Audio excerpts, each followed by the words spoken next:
Good morning, ladies and gentlemen, and welcome to Ray Fisher Stadium on this, I'd love to say beautiful, but it's a little cloudy outside, Saturday morning. I'm Max Brill, joined by Jerry Gusenberg, Josef Gross, and Nick Hornberg will be taking over later in the broadcast. We have a doubleheader for you today. It's the Michigan Wolverines facing off against the University of Delaware Blue Hens in yesterday's broadcast. Michigan took it 6-2 behind 8 beautiful innings from starting pitcher Tommy Henry.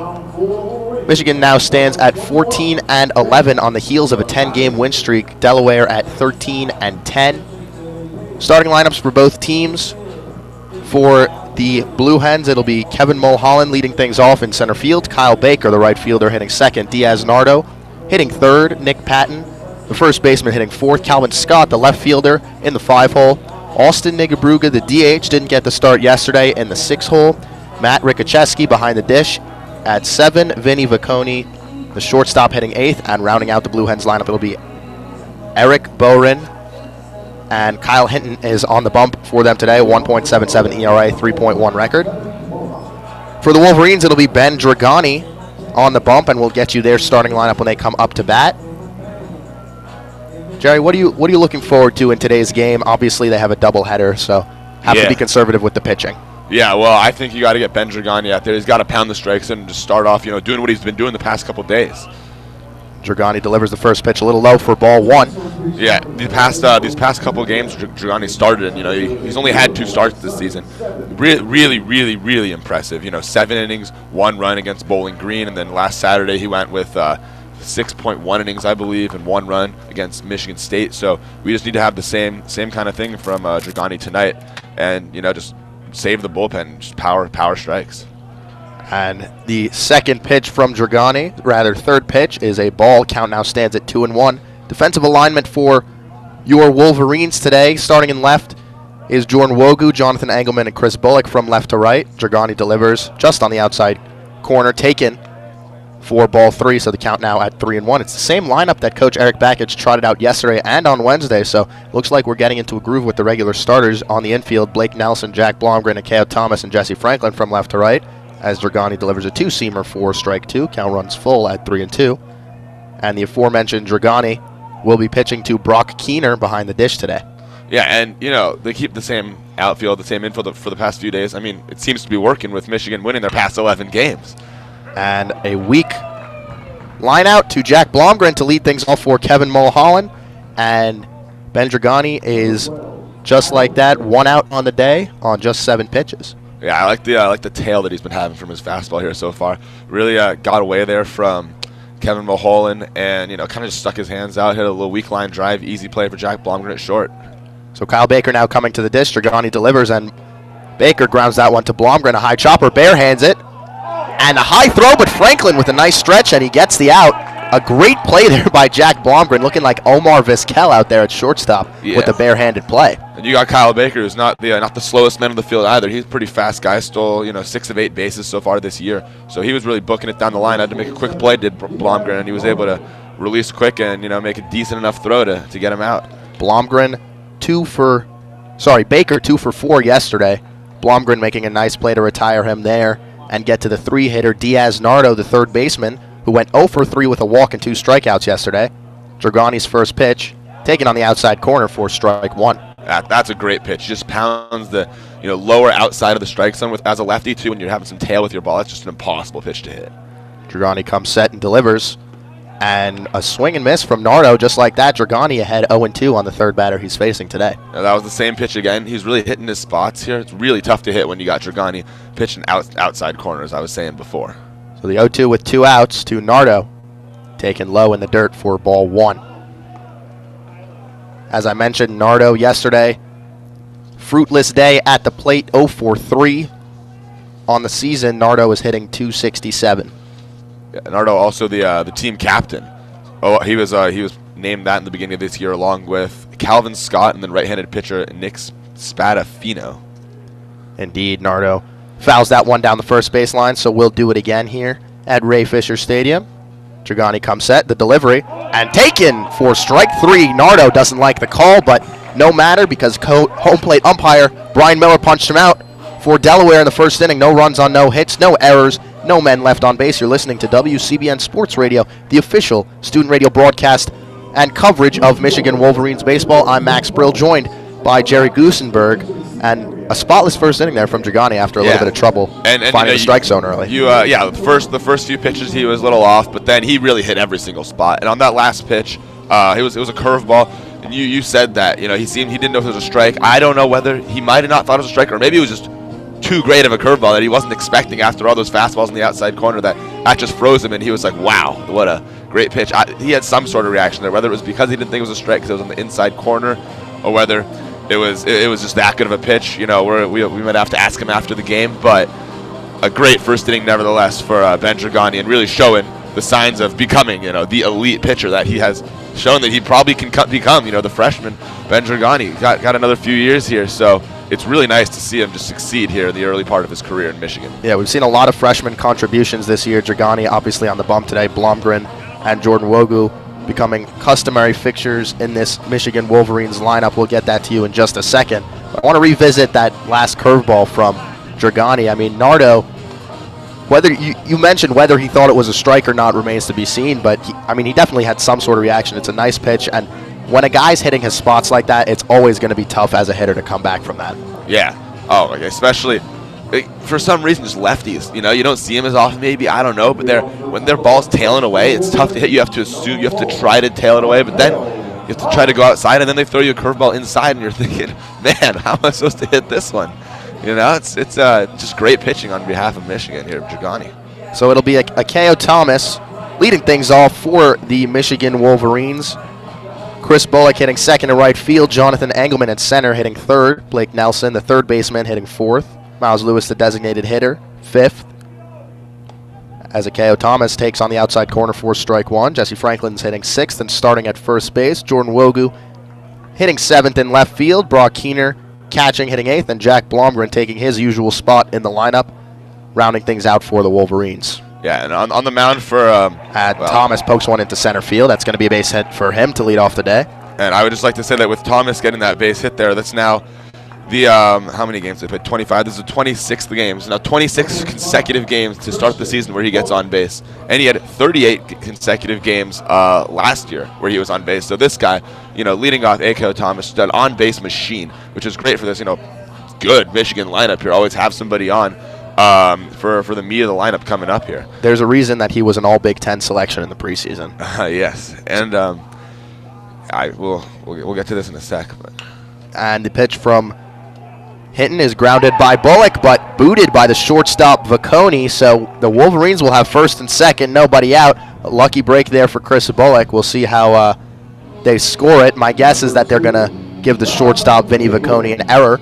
Yeah, Vacconi just tried to get a little too pretty there. It was a high chopper off the bat of Christian Bullock, so Vacconi had to get rid of it quickly in order to get him out. So he tried to almost stand back on his right foot, just get put his glove under him and just quickly release to the right hand to throw to first.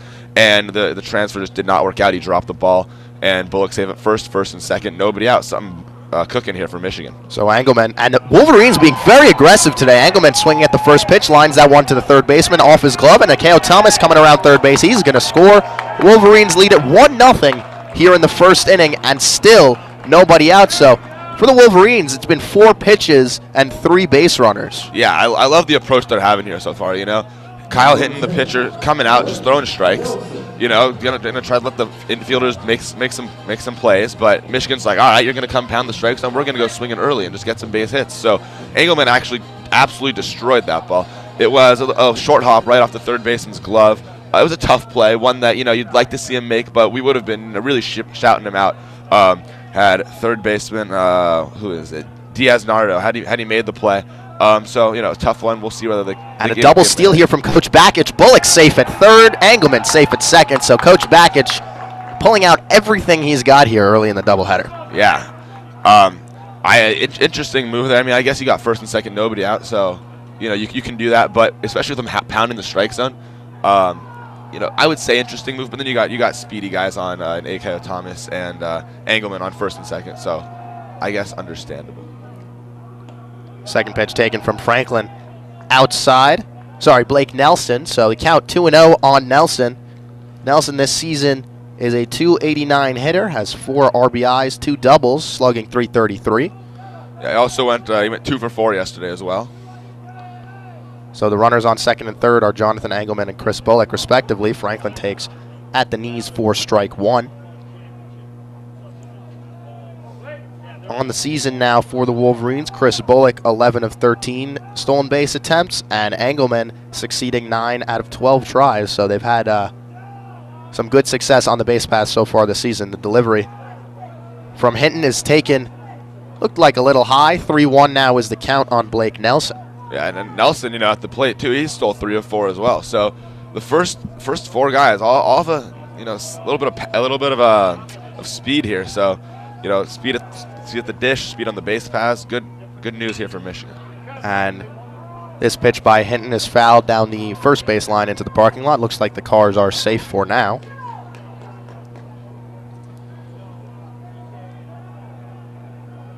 After Nelson, it will be Miles Lewis with nobody out here, and the Wolverines already pushing 1 across in the bottom of the first inning. Count 3-2 on Nelson. Hinton comes set and fires. Taken low for ball 4, and the Wolverines have the bases loaded and nobody out here in the bottom of the first. It looked to be a very similar pitch to the one that home plate umpire Brian Miller called a strike a couple pitches before. It's a fastball at the knees, but I guess this one might have been a little more inside, maybe a little more low. It's kind of hard to see. So, good take. Now we got bases loaded, nobody out for Michigan. Already having a pitching mound meeting with nobody out. So, Kyle Hinton coming in with a 1.77 ERA, 3-1 record, in 6 games started, 35 innings pitched, only 7 earned runs on the whole season. He actually, one game against, against Monmouth University on March 10th, he had a perfect game going into the 7th inning. So this is a guy who, is not really used to getting in too much trouble so far this year. He's a junior. So, Michigan really showing him what a Big Ten school perhaps can do, because, it probably has not faced this tough competition in the past. Yeah, Delaware is in the Colonial Athletic Conference, so not used to facing this type of competition, although I will say that the Big Ten does only have one team inside the top 25 right now, and that's Illinois. Yeah, but it's still a lot more different than the CAA. That much I'll tell you. So Miles Lewis at the dish takes just outside for ball 1, and Kyle Hinton having a little bit of trouble finding the strike zone. He's issued just 12 walks in 35 and 2/3 innings this year, so not something we've grown accustomed to seeing, or at least Blue Hens fans have grown accustomed to seeing. This pitch is rocketed into right field, but it's going to be playable for the right fielder Baker. Tagging at third is Bullock, and he'll score easily. The throw goes to third base. Engelman slides in safely, and the Wolverines now lead at 2-0 after a sacrifice fly from the designated hitter, Miles Lewis. Yeah, that was a nice piece of hitting there by Lewis. Didn't quite get all of it. Got off kind of the end of the bat, but was able to hit it far enough to right field, where easily got the job done, and both runners from second and third moved up. So now you got first and third and 1 out. Still in a great position to put another one on the board with a nice quality at bat here from Jesse Franklin. And you said that he had a little trouble finding the strike zone the past few batters. I think that's because when he was pounding the strike zone with the first few batters, they kept hitting it, and they were killing it. So as a pitcher, in your mind, when that keeps happening, you think, all right, I can't throw it down the middle. So it causes you not to hit your spots. Then you start throwing balls, and that's just what happens in the mindset of a pitcher. So the first pitch is swung on and missed by Jesse Franklin for strike 1. Franklin on the season is a .204 hitter. He's got 10 hits and 49 tries at the dish, 1 double, 2 home runs, 11 RBIs. So a little bit of strikeout possibility with Franklin, but also has a nice bit of power that he's shown recently. Yeah, well, strikeout is not what you want here if you're Michigan. You want a nice fly ball, maybe a little ground ball that they don't turn for a double play. Just anything you can do to get the runner from third home. You never know when you're going to get a big inning. You have one right here. You have the possibility to really blow this thing open in the beginning. So just get as many runs as possible. Hope for at least 3, hopefully more if you're Michigan, so you can just really get a nice start with your stud right now, Ben Dragani, on the mound. And Franklin rockets that one into left field. Giving chase is Calvin Scott. Dives in the corner. And a nice catch there. I couldn't quite see him, but wow, he made a diving catch out there in left field. An incredible play from Calvin Scott. And it looks like he's banged up. The shortstop and center fielder going over to give chase, and the Blue Hens trainer sprinting out into left field. So Scott now getting to his feet, but they're going to check on him to make sure he's okay. Meanwhile, it's a sacrifice fly for Jesse Franklin. The Wolverines now lead at 3-0. I mean, we need to talk about that catch for a second. I don't think you could. That was an incredible catch. That ball was slicing away from Calvin Scott, deep down where the 312 marker is in left field, and Scott had a flat-out dive, caught it, and then he went not only into the fence on the where the bullpen is on the left side, but he actually went through the fence. The fence opened up, and he ended up being in the Michigan bullpen. So that fence really didn't get. I mean, it gave a little too much, I'd say. So I understand why he's a little banged up there. He really hit that thing hard for it to open up, which is crazy. But what a great catch by Calvin Scott out in left field.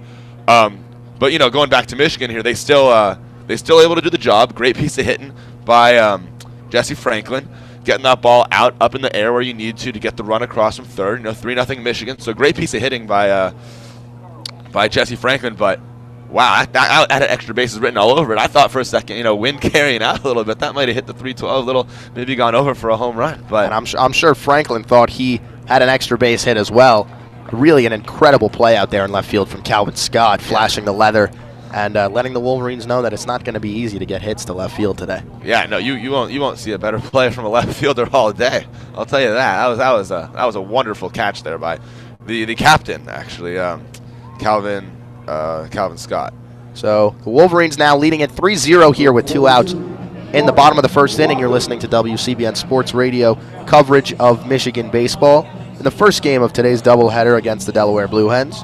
Jordan Wogu coming up to the dish now for the Wolverines. Wogu, a 379 hitter on the season. He's got a 459 OBP and a 552 slugging percentage. In yesterday's competition, went 0 for 2 with an RBI and 2 fans. Takes the first pitch for strike 1. Wogu, one of the lone Wolverines with a home run this season. Just 5 players in their starting lineup have home runs.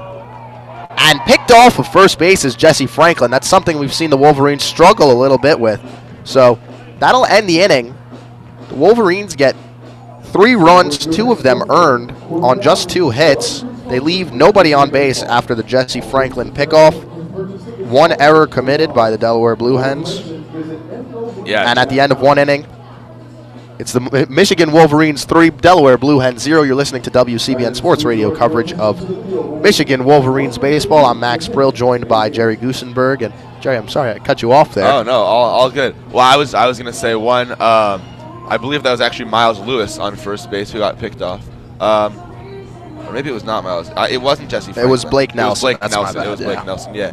But yeah. So Blake Nelson, 3 for 4 stolen bases. You know if you're Delaware, that this is a team that's going to be aggressive. They have a bunch of guys with stolen bases, a bunch of speedsters. So, you know, as Michigan, as a runner on Michigan, knowing that you could steal a base, you got to be aware of that. But just, you know, a great move, honestly, very quick to first by Kyle Hinton and able to, you know, pick him off. So two plays you don't always see back to back. The diving catch into the wall for Calvin Scott to the pickoff for Kyle Hinton. So Delaware ending the inning on a positive note, even if they may not have started too well.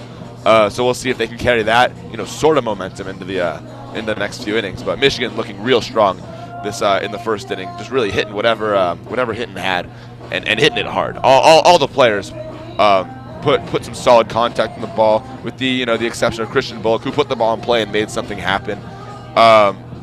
So great first inning out of Michigan. So coming up for the Blue Hens, it'll be Nick Patton, the first baseman, Calvin Scott, the left fielder, who made an outstanding defensive play in the bottom of the first inning, and Austin Nigabruga, the DH. And we'll see if Ben Dragani can continue his dominance after a perfect first inning, which featured 1 strikeout of the 3-hitter Diaz Nardo. As I just mentioned, it'll be Nick Patton coming to the plate. Patton on the season is a .269 hitter. He's got 3 home runs, 12 RBIs to his name. That's actually Calvin Scott. Patton's a .205 hitter, but he did hit a big time home run yesterday off Tommy Henry. So anybody who can hit a home run off Tommy Henry, gotta be pretty decent at least, So you still gotta pitch, still gotta make the pitches here if you're Dragani. So Dragani delivers the second pitch for a strike on the outside corner. Working quickly as the young freshman, count 1-1 on Patton. Dragani delivers, and it's taken inside for ball 2. Dragani on the season, 1.71 ERA, 1-0 win-loss record. Just started 2 games this season, so a little bit of an unfamiliar role for him. But one that he has succeeded in. Started off the year pitching well out of the bullpen. He had a game against Stanford where he had 4 innings pitched, I believe no earned. So he had a couple long relieving roles. They put him in to start, see what he could do, and so far he's shined. So that seems to have been carried into today's game thus far. The 2-2 swung on and missed by Nick Patton, and Dragani's picked up his second strikeout of the game. I love the tail on the fastball. That one really, really got Patton too, because Patton sits there about to swing at what he thinks is going to be down the middle, and it's just a regular fastball, and all of a sudden you see him waving at the end of it to get it because it goes to the outside corner. Low and away. He's really hitting the low and away spot, and his curveball, when it's working, which it has been so far, it's really just devastating for these Blue Hen hitters. So Dragani, 2 strikeouts and 4 batters, and that'll bring Calvin Scott, the left fielder and senior captain, up to the plate for the Blue Hens. Scott, 269 hitter, also has 3 home runs on the season. Pitch from Dragani is taken high and away. That's ball 2. So 1 out here in the top of the second inning. Count 2-0 on Calvin Scott. Yeah, and this guy might be their best player. Especially last year, he hit .332 with 3 home runs and 41 RBIs. Named the CAA third team. He's one of the best players they got. He grounds this one foul down the first base line, and Dragani gets his first strike of the AB, improves the count to 2-1. Yeah, I'd say if you're Calvin Scott here, or pretty much any Blue Hen hitter, you got to be thinking, at least in the beginning of the count, all right, you're going to get a pitch. It's probably going to tail away. Let's think right center. Line drives to right center field, hopefully get a gapper, get an extra base hit, but you got to be thinking opposite way. And this one is popped high into the air into right field, but Bullock camped under it.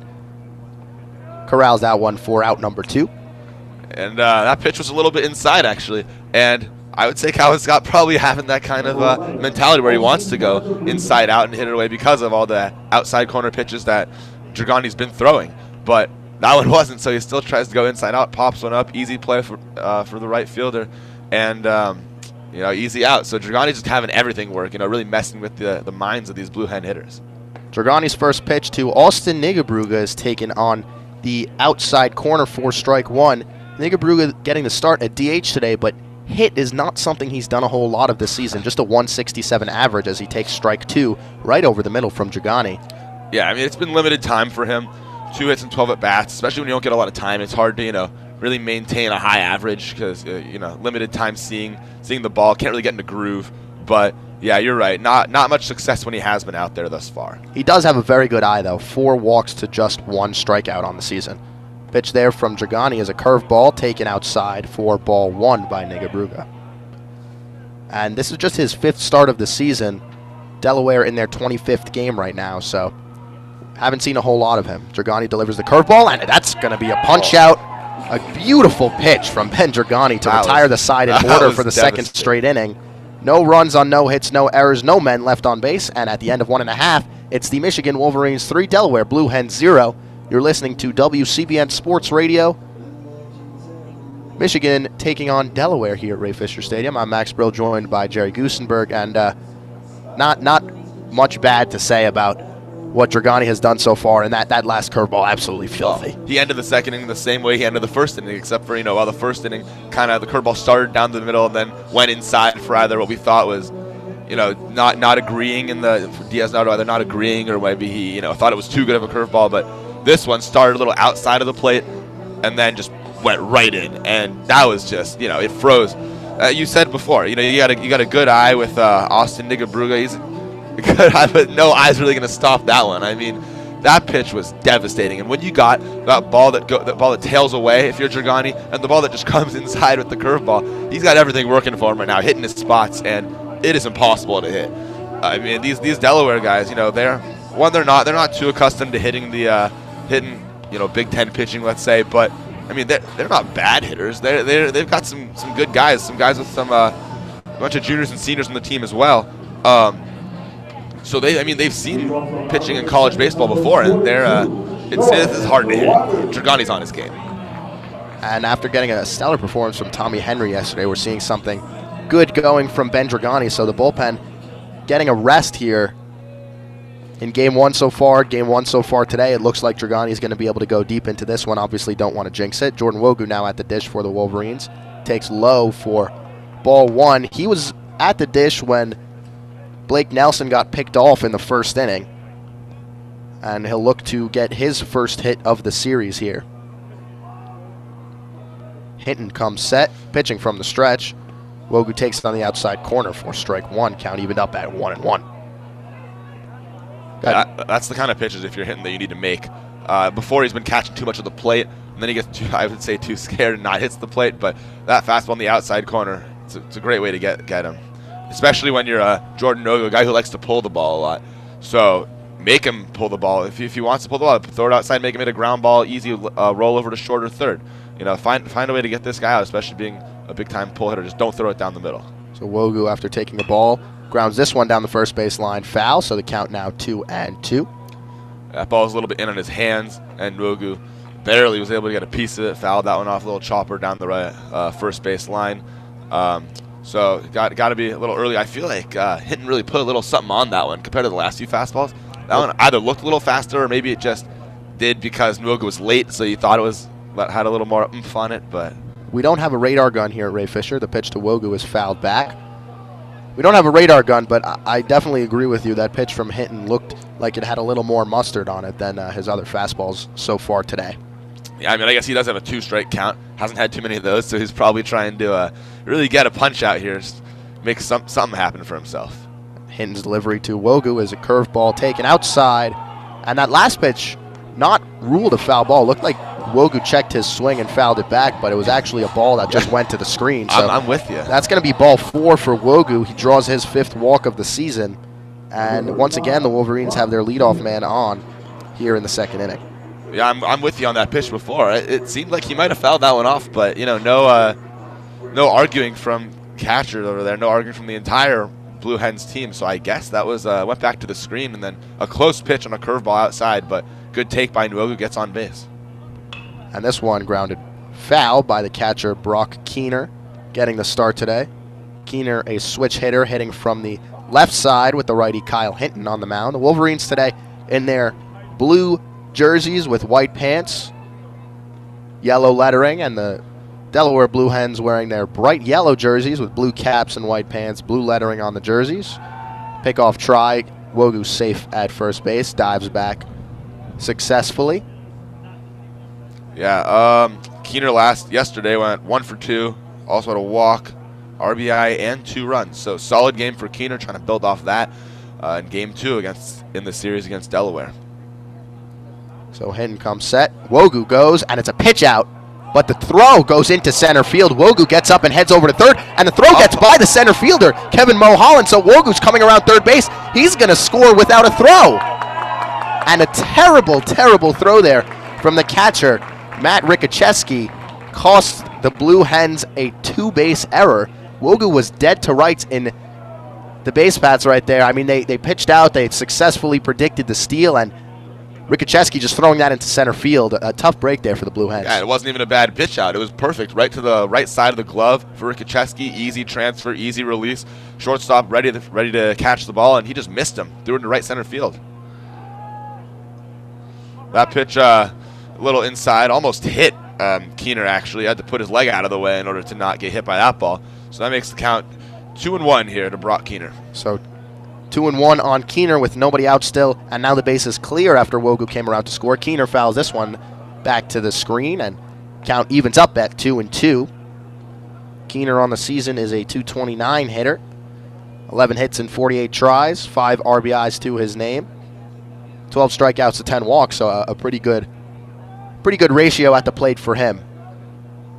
Hinton comes set, and Keener rockets this one foul down the first base line. Yeah, Keener's looking good this at-bat. Whether they're throwing it outside, you know, he's putting a good swing, fouling it off back to the screen. Inside, he's been hitting it pretty hard off to the right side, so you got to find it where you can drive it in the middle of the field, but so far, wherever he's been pitching, he's been hitting and put some good swings on the ball, so definitely a good approach here for Keener, 2-2. So for those of you wondering at home, Hinton delivers, and Keener pops this one into left center field, ranging over his Mulholland, and he's called off by Calvin Scott. So the first out of the Wolverines is a pop out to left field. So just to update you guys on how they scored that Wogu run, they said it was an error by the catcher. I'm inclined to agree with that call. Wogu was pretty much a dead duck. Had the throw been anywhere close, but it went into center field, and they said it's going to be a 3-base error for Wogu, so he comes around on an unearned run for Kyle Hinton. Yeah, and you know what that one looked like? As the ball first pitches away, but for a strike to Jack Blomgren. That looked almost like a Little League baseball play where, or even a high school play where you try to trick the runners, because then the center field and right field just kept running into right center field. And it was like, what are they doing? It was almost like a trick play where you try to say that, oh, the ball's going away, everybody start running. But, you know, you rarely see something like that happen where the ball just almost goes to the right center field wall. Center fielder Kevin Mulholland was able to run it down after a while, but it was a little funny play that just happened there. So Blomgren now behind 0-2 quickly here in the bottom of the second inning. Pitch from Hinton, taken on the outside corner for a called strike 3, and Blomgren is retired.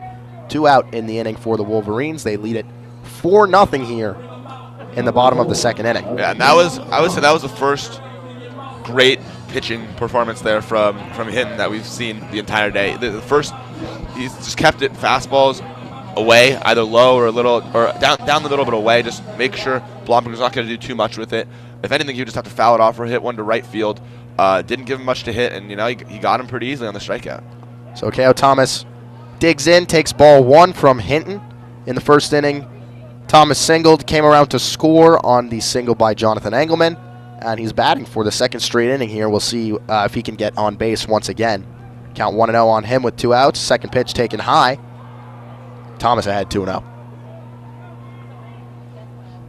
Yeah, if you're hitting here, you don't need to give Thomas too much to hit. I would say kind of pitch a little bit around him at this point. I don't really know if you want to give him anything right down the middle. Thomas takes low for ball 3, and just like that, after a nice strikeout by Kyle Hinton behind on the Wolverines' most dangerous hitter, 3-0, Thomas leads the team in doubles and extra base hits this year, and also has a 4.08 OBP. Takes inside for ball 4, so Thomas on once again and ready to wreak havoc on the bases. Yeah, I mean, if you're gonna walk, like, I guess a 4-pitch walk is the way to go. But after having 3 solid pitches, I don't know whether he was trying to pitch around him or not, but that's not a good way to end like three great pitches to Jack Blomgren. You know, four balls, one of which was kind of close, but the other 3 really not even close to the strike zone.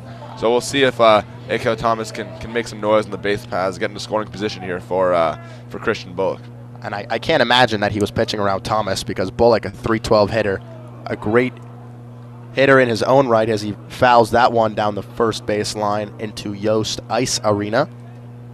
And yeah, as I mentioned, Bullock, a .312 hitter, 357 OBP, 377 slugging percentage. So pitching around Thomas to get to Bullock is a questionable move. I'm not sure that was his intent. He might have just lost control, and Hinton tries to pick off there. Thomas slides back safely, and that's something we've seen from him today. He's tried 3 pickoffs, 1 successful. He's got a good move for a righty. Yeah, no, he does, and that if you're A.K.O. Thomas, obviously you're trying to get into scoring position, but you got to be aware of that, and you might have to take a little extra step. But especially with the bad arm that's been shown so far from catcher Matt Rickacheski, you don't really need to get the biggest step in the world. It appears today. So if you're Thomas, you got to be a little more conservative than aggressive. So Bullock took outside there for ball 1, count even at 1-1. Hinton comes set. Thomas goes. And another pitch out. Rickacheski throws this one down to second, but still they're not going to get Thomas. So Rickacheski, with some struggles behind the dish today, has allowed 3 stolen bases and threw 1 into center field, which allowed Wogu to come around to score. So the Wolverines, any runner that reaches first with an open second base, it seems like Coach Bakich is going to send him. Yeah, I mean, that was just a great play on the part of A.K.O. Thomas. I mean, it was a good throw by Rickacheski. He pitched out, but A.K.O. Thomas with a great jump, great slide, was able to just get in there with his speed. And the pickoff tried by Hinton, but nobody at second base. So Thomas just hangs out a little off the bag. It looks like they're trying a daylight play of sorts. You can't really tell, but the shortstop now backs off to his position. Thomas takes a little more, and this one is popped by Bullock a mile high into center field. Mulholland coming over, and he catches this one with one hand, so the Wolverines go down after 5 hitters. Bullock ending the inning with a pop out to the center fielder. 1 run unearned, scored by Jordan Wogu. No hits in the inning, 1 error, and 1 man, Akeo Thomas, left on base. At the end of 2, it is the Michigan Wolverines 4 and the Delaware Blue Hens 0. You're listening to WCBN Sports Radio's coverage of Michigan baseball, the official student radio broadcast of Michigan baseball. I'm Max Brill, joined by Jerry Goosenberg, and it's been all Michigan today so far. We have a lot of baseball left, at least, 17 more innings, but or 16 rather. But weather permitting. Yeah, weather permitting, obviously. But the Wolverines have looked really good so far here today. Oh yeah, everybody has just put the ball in play. Everybody's hitting the ball hard. There's really nothing to critique for Michigan thus far. I mean, they've put pressure on the Delaware Blue Hens here these first 2 innings. They've put runners across the plate both innings. And, not to mention Ben Dragani on the mound hasn't looked too bad himself. Yeah, Dragani throwing just 24 pitches through the first 2 innings. And he's picked up 3 strikeouts in the first 6 batters, so really a fantastic performance from the freshman here. Yeah, I mean, he made 1 ball that he wasn't trying to pitch to that spot. I mean, he's hit every spot so far. He's looked incredible. You couldn't ask for anything more from Dragani here. And these Blue Hen hitters will tell you he's been tough to hit. I'll tell you that. So Dragani, the 6'5", 220-pound left-handed freshman out of Brookfield, Wisconsin, and we see why he was so highly scouted and part of this Big Ten recruiting class that was considered one of the best in the country coming into the season. In high school, he was a Gatorade Player of the Year in the state of Wisconsin. Got All-State First-Team honors. Was a Rawlings Perfect Game honorable mention for All-Americans, and a member of the National Honor Society and on the honor roll at school. So Dragani can do it not only on the field but also off. Yeah, Dragani, just smart kid, and makes smart pitches as well.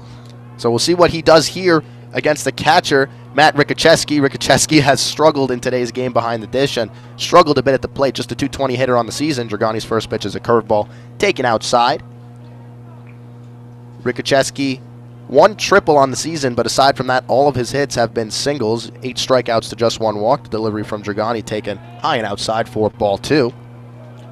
Yeah, still a great pitch by Dragani. First he shows off the curveball first pitch, then he goes with the fastball away. Might have been a little off plate, but still really showing all the arsenal of pitches that he's got. Dragani, working from the windup, generates a swing and a miss from Rikocheski, and the count now 2-1. Yeah, now you show the fastball inside. So I mean, he's got it all going. It is a 2-1 count, but it doesn't look like there's much of a chance here for Rikocheski. Rikocheski now cuts on and misses what looked like a fastball. I mean, if you can't catch up to Dragani's fastball, it's going to be a tough AB for you. And now Rikocheski has the count even at 2-2. I'll tell you, it's because the pitch is going away. You think you're getting the right on the ball, but then you end up hitting above the ball and fouled it right into the glove for strike 2. So that one taken on the inside part of the plate, but just a bit too inside from Dragani. So the count runs full at 3-2, and Dragani now delivers to Rikocheski. That one's fouled off down the third base line into the Michigan dugout. Yeah, I mean, Rikocheski looks like he's maybe getting a little bit more on the ball now, but like Dragani's got so many pitches here. If you're Rikocheski, you're thinking, all right, I'm just going to hope he pitches 1 pitch, hope instead of spot kind of near where I'm thinking, and hope for the best. Dragani's curveball misses outside, and the Blue Hens will have their first base runner of the day, courtesy of a walk from the 7-hole hitter catcher, Matt Rikocheski, and that'll bring up Vinny Vacone, the shortstop, to the plate. Vacone, a 153 hitter on the season, the lone sophomore in this Blue Hens lineup, has 2 doubles, a triple, and a home run on the year. Yeah, and that was a great at-bat there by Rikocheski.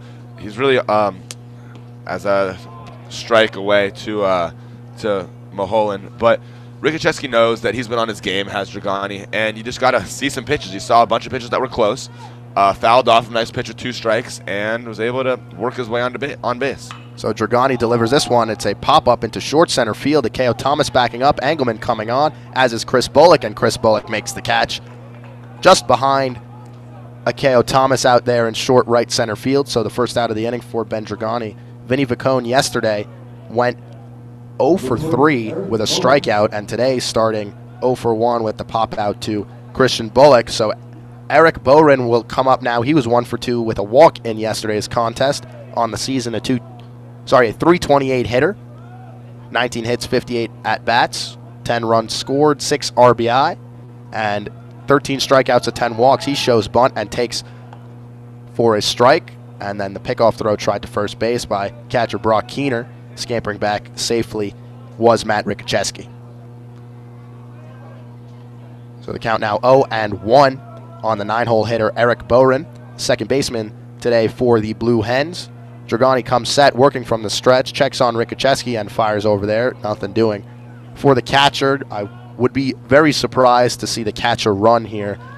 Keener has been a stalwart behind the dish this season, and the only thing I can think of is maybe he's trying to get a nice secondary lead because a bunt could be coming again, but there is no bunt coming. It is a fastball for a called strike for strike 2. Eric Boren now behind 0-2 with 1 out here in the top of the 3rd inning. Delaware trailing Michigan 4-0.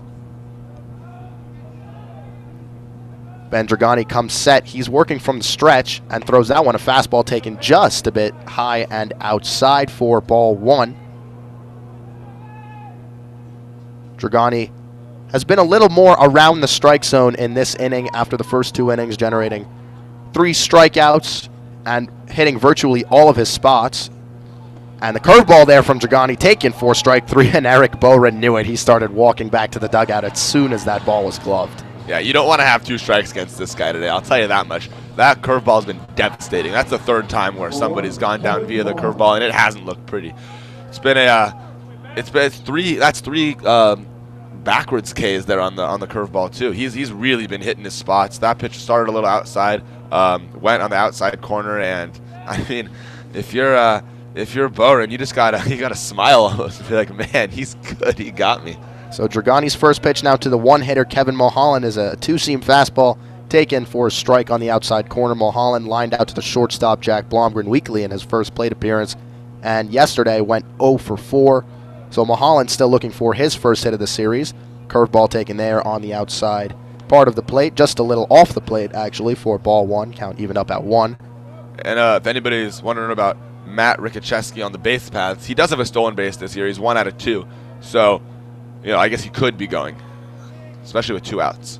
Dragani now delivers, and this one is rocketed into center field for a base hit. Mulholland has his first hit of the day, and the Blue Hens' first hit of the game, and his first hit of the series.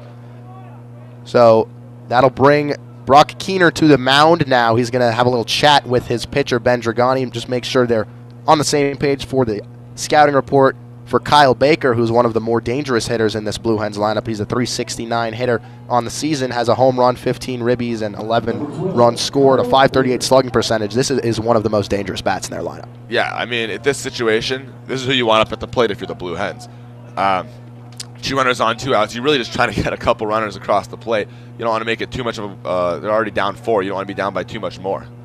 So Dragani's first pitch is a curveball taken a little bit high for ball 1, and Dragani really has not been afraid to go to that curveball first pitch today. No, he hasn't. That was the first one where you're like, all right, like that wasn't the best pitch there. If that was a little bit lower, that would have been right in meatball zone. And for a good hitter like Kyle Baker, that ball could have been put in the seats. But he got away with having a little bit too high. So Dragani's second pitch is a 2-seamer, taken a little inside for ball 2, and now the count 2-0 on Kyle Baker. Dragani very clearly being cautious with the right-hander, not wanting to give him anything to hit, with runners on first and second and 2 outs. Dragani now comes set. Wolverines not holding any runners on, delivers this one, a fastball, gobbled up by Akeo Thomas at first, flips over to Jesse Franklin at first base, and that'll do it for the Blue Hens here in the top half of the 3rd inning. For them, no runs on 1 hit, no errors, and 2 guys left on base at the end of 2.5 innings. It's the Wolverines 4, the Blue Hens 0. You're listening to WCBN Sports Radio, the official student radio broadcast of Michigan Wolverines baseball. I'm Max Brill, joined by Jerry Gusenberg, and Dragani able to work his way out of trouble there in the top half of the 3rd inning. The first time he had to deal with any base runners, and the first time he had to work from the stretch, but able to successfully take care of business there. Yeah, and that last pitch was a great example of why he's been doing so well today. So you're 2-0 against the best hitter in the lineup probably, but he's not afraid. He's not going to try to throw a strike right down the middle. He's not going to try to pitch around the guy. He's going to do what he's been doing all day and throw a nice fastball that tails away from the hitter in the outside part of the zone. Kyle Baker, kind of throws the bat out there, puts a good swing on it, gets solid contact, but nice ground ball right to second baseman A.K. Thomas, and puts them away easily for the out. So it's just all about hitting your spots, pounding the strike zone, and and really making the hitters for the Blue Hens hit lazy ground balls or put swings and misses on there. So for the Wolverines, coming up in the bottom half of the third inning, it'll be the heart of their lineup: Jonathan Engelman, Blake Nelson, and Miles Lewis, who today are combined 1 for 1. Engelman had a single in the first inning. Nelson walked, and Lewis had a sac fly, so no official at-bats recorded for either of the latter two today. Lewis has an RBI, Engelman has an RBI, and this is one of the most dangerous parts of a Wolverines lineup that's pretty dangerous all around. Yeah, they've showed today so far they've been dangerous. They've been showing in the past 11 games, the win streak, that they're dangerous. This team, they've looked pretty good, and it starts off with Engelman here. Has really been the keystone of the lineup almost, but in a lineup that has a bunch of potential keystones in it. So it'll be Jonathan Engelman leading off for the Wolverines this season. Came into today with 3 home runs. Now hitting .310 on the season after his first inning single, and he was hitting down in the 200s a couple weeks ago, but has really turned around his offensive performance so far this season. Yeah, and as he's gotten better, so has Michigan. Engelman, first pitch taken a little high for ball 1 from Kyle Hinton, the Blue Hens starting pitcher, a righty working exclusively from the stretch. Hinton comes set here. Engelman awaits the pitch and rockets that one to the shortstop, gobbled up by Vacone, but it's bobbled, and Engelman's going to beat that one out. It's going to be another error committed by the shortstop, Vinny Vacone, and that's the third of the day for the Blue Hens. Well, I'll tell you what happened there. I understand why Vacone may have had some problems, because 1, that ball was hit hard, but 2, it was looking like it was going to be a little up the middle. So Vacone was running up the middle to kind of glove it on the left side of his body, and then all of a sudden it hit the pitcher's mound and sort of took a little dog leg to the left kind of turn. It kind of spun a little bit. So I would say it kind of confused Vacone, and then he had to end up fielding it, right in between his legs rather than to his left, to his glove side. So that could have confused him a little bit, caused him to have a little bobble, picked it up, and by the time he threw it over to first, Engelman, it was too late. Engelman was safe at first. So Engelman now taking a sizable lead with Blake Nelson at the plate. Another pickoff try there from Hinton, and Engelman nearly tagged out. Hinton really does have a great pickoff move for a right-hander. Yeah, and he threw it right at the glove, right where the glove was, right next to Engelman, and even though Engelman was pretty much was on the bag before the ball got there, it was still close because the ball went right to where he was. We'll see if Coach Bakich elects to send Engelman here. Another pickoff try from Hinton. At the dish is Blake Nelson, who's 0 for 0 with the walk and was picked off at first base in the first inning. I'm interested to see whether Delaware is going to try a pitch out here with Engelman on first base, and they don't. Engelman goes, Rikocheski throws down, and they do not get Engelman. The throw nearly beating Engelman, but he was able to slide in safely. So Rikocheski now 0 for 4 on stolen base attempts with these Wolverines today. Yeah, and that one, that was a fine play by Rikocheski. That was a ball where Rikocheski, quick release, quick throw, great throw over to second base, and easily his best throw of the day. Oh, yeah, that was his best throw by far, and it was on his knees too, and he had some nice velo on it, but Engelman just able to get under the tag. So now Nelson at the dish with an 0-1 count. Hits that one in the gap between the first baseman and the second baseman. Engelman coming around third base. Ball bobbled by Kyle Baker in right field, and so he will come around to score. An RBI single for Blake Nelson, and the Wolverines now lead at 5-0 here in the bottom of the third. Yeah, that wasn't necessarily the hardest hit ball they've had all day, but he put the ball in play, see what happens, hits it where they're not, and a nice ground ball in the hole between first and second. With Engelman on second baseman Eric Bowen was playing right near the bag, so that kind of opened up a little bit of a hole in between first and second for a nice little ground ball to go to Kyle Baker and right. It would have been a close play at home maybe. I think Engelman would have made it, but especially with the bobble and right by Kyle Baker, easily getting home is Jonathan Engelman for the 5th run of the day for Michigan. So Miles Lewis now at the plate in his first at-bat. Hit a sacrifice fly to the right fielder. Kyle Baker takes the first pitch there for strike 1, and the defense really coming back to hurt the Blue Hens today. They've committed 3 errors, and all 3 of those errors have led to runs. Kyle Hinton, who came into today with a 1.77 ERA, has given up 5 runs, only 2 of them earned. Lewis skies this one out to right center field, ranging over his Mulholland, and he'll make the catch with Engelman tagging at first base, but trots back after the throw comes pretty much right to the second baseman, so Lewis retired here in the bottom of the third. And now Jesse Franklin coming up to the plate. Franklin also a sacrifice fly in the first inning. He has an RBI on the day, 0 for 0, no official at-bats. And Franklin having the same walk-up music as former Mets first baseman Lucas Duda, which I suppose makes sense because Franklin is getting the start at first base today. Yeah, not only is he getting the start, this guy's a stud right here. In high school, this was one of the best players. He was drafted in the 37th round by the Mariners last year, elected to go to the University of Michigan instead. But so the 2017 Seattle Prep varsity team, he was the captain. Hit .571 with 4 home runs, also 11 for 11 stolen bases.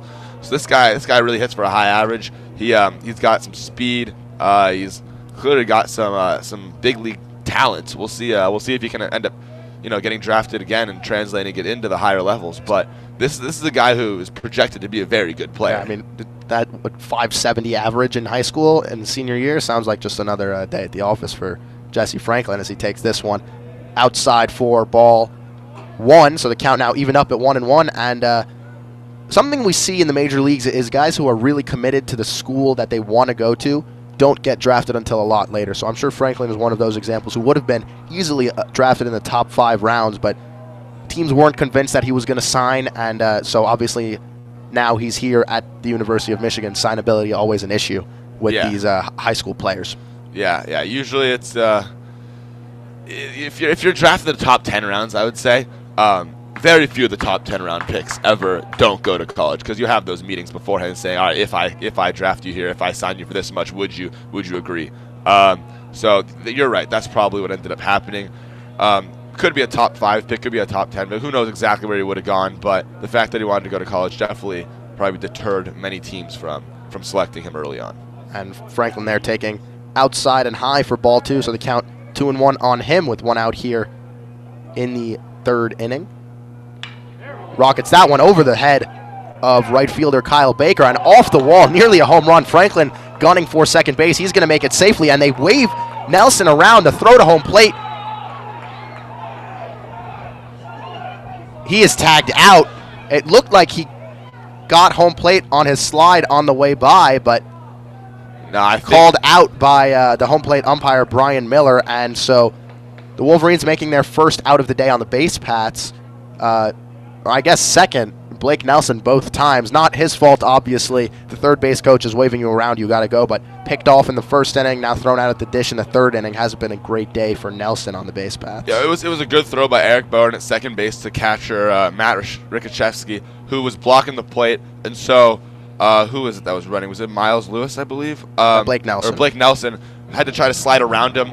He didn't get tagged, but I don't think he tagged home plate either. Kind of went beyond the little home plate circle, and I tried to figure out a way to get back, but he wasn't unable to get back before he was tagged, behind home plate by Rikachevsky. But that was a solid line drive there. I mean, really, for Franklin, I didn't think that was going to go out, and then it just hit off the top of the wall. Like the power came out of nowhere, it seemed, but that ball just kept carrying, and especially on a cold day, as Jordan Wogu takes on the outside corner for strike 1. On a cold day, that's really impressive because, as everybody knows, the cold tends to suppress home runs with the cold air.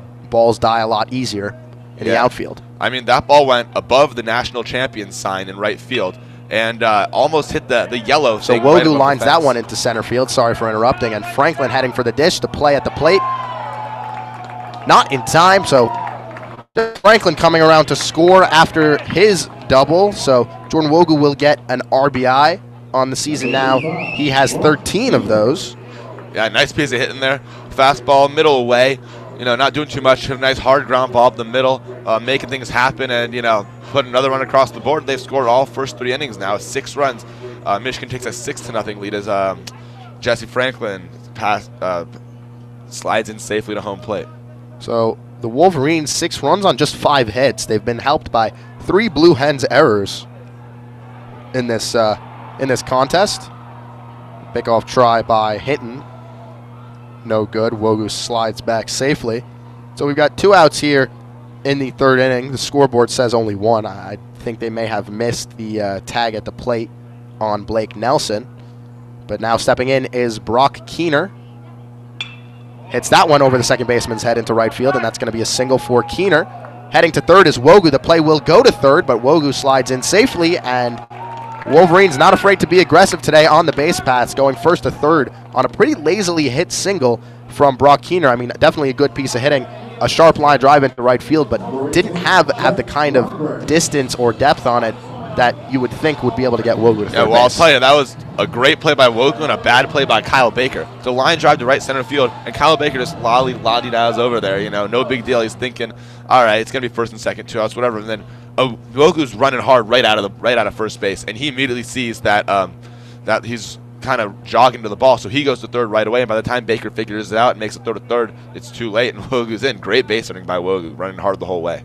So Jack Blomgren now steps in, takes the first pitch a little inside, has to turn his back away from that to not get hit, so ball 1 to him. Blomgren has his average on the season up to 224 and his OBP up to 366 after a pretty abysmal start to the season on the West Coast. He's gotten things trending in the right direction. Yeah, and speaking of trending in the right direction, we could also talk about Brock Keener there, who, went 1 for 2 yesterday, now 1 for 2 today with a nice hit. That was a good piece of hitting. That was a low pitch that this past at-bat, Brock Keener's kind of put through the hands out there. Nice line drive into right center field, did a great job. So, Kyle Hitten's really not fooling anybody these days. I don't know how much longer he'll be in this ball game for, but he's not looked very good so far. Blomgren, count on him as 2-0 as the pickoff spiked into the ground, but picked by the first baseman, Nick Patton. Blomgren on the season, as I mentioned just before, he's a 224 hitter. Yesterday went 1 for 1 with a run, an RBI, and a walk, so stuffing the stat sheet as he takes that one high and in for a 3-0 count. And if you're Kyle Hinton, you're in danger of turning over the lineup for the second time in just the third inning. If Blomgren is able to get on here via walk or base hit, it would bring a K.O. Thomas to the plate for the third straight inning. Yeah, I don't really know how much longer Hinton would be in that situation, but... Well, we don't see any action right now in the Blue Hens bullpen, so it looks like this is going to be Hinton's mess to clean up as Blomgren takes down the middle for strike 1 there. It's obviously smart take by him on 3-0, wanting to get back to the top of the lineup. Yeah, there is no action in the bullpen, which is kind of puzzling because I feel like at least they should have somebody stretching or warming up or doing something, but I would assume that should anything happen here with Blomgren, they're going to at least get somebody up and stretching and ready to go because Hinton has not looked his best so far today. So Hinton working from the stretch, comes set and delivers to Blomgren. That's taken outside for ball 4.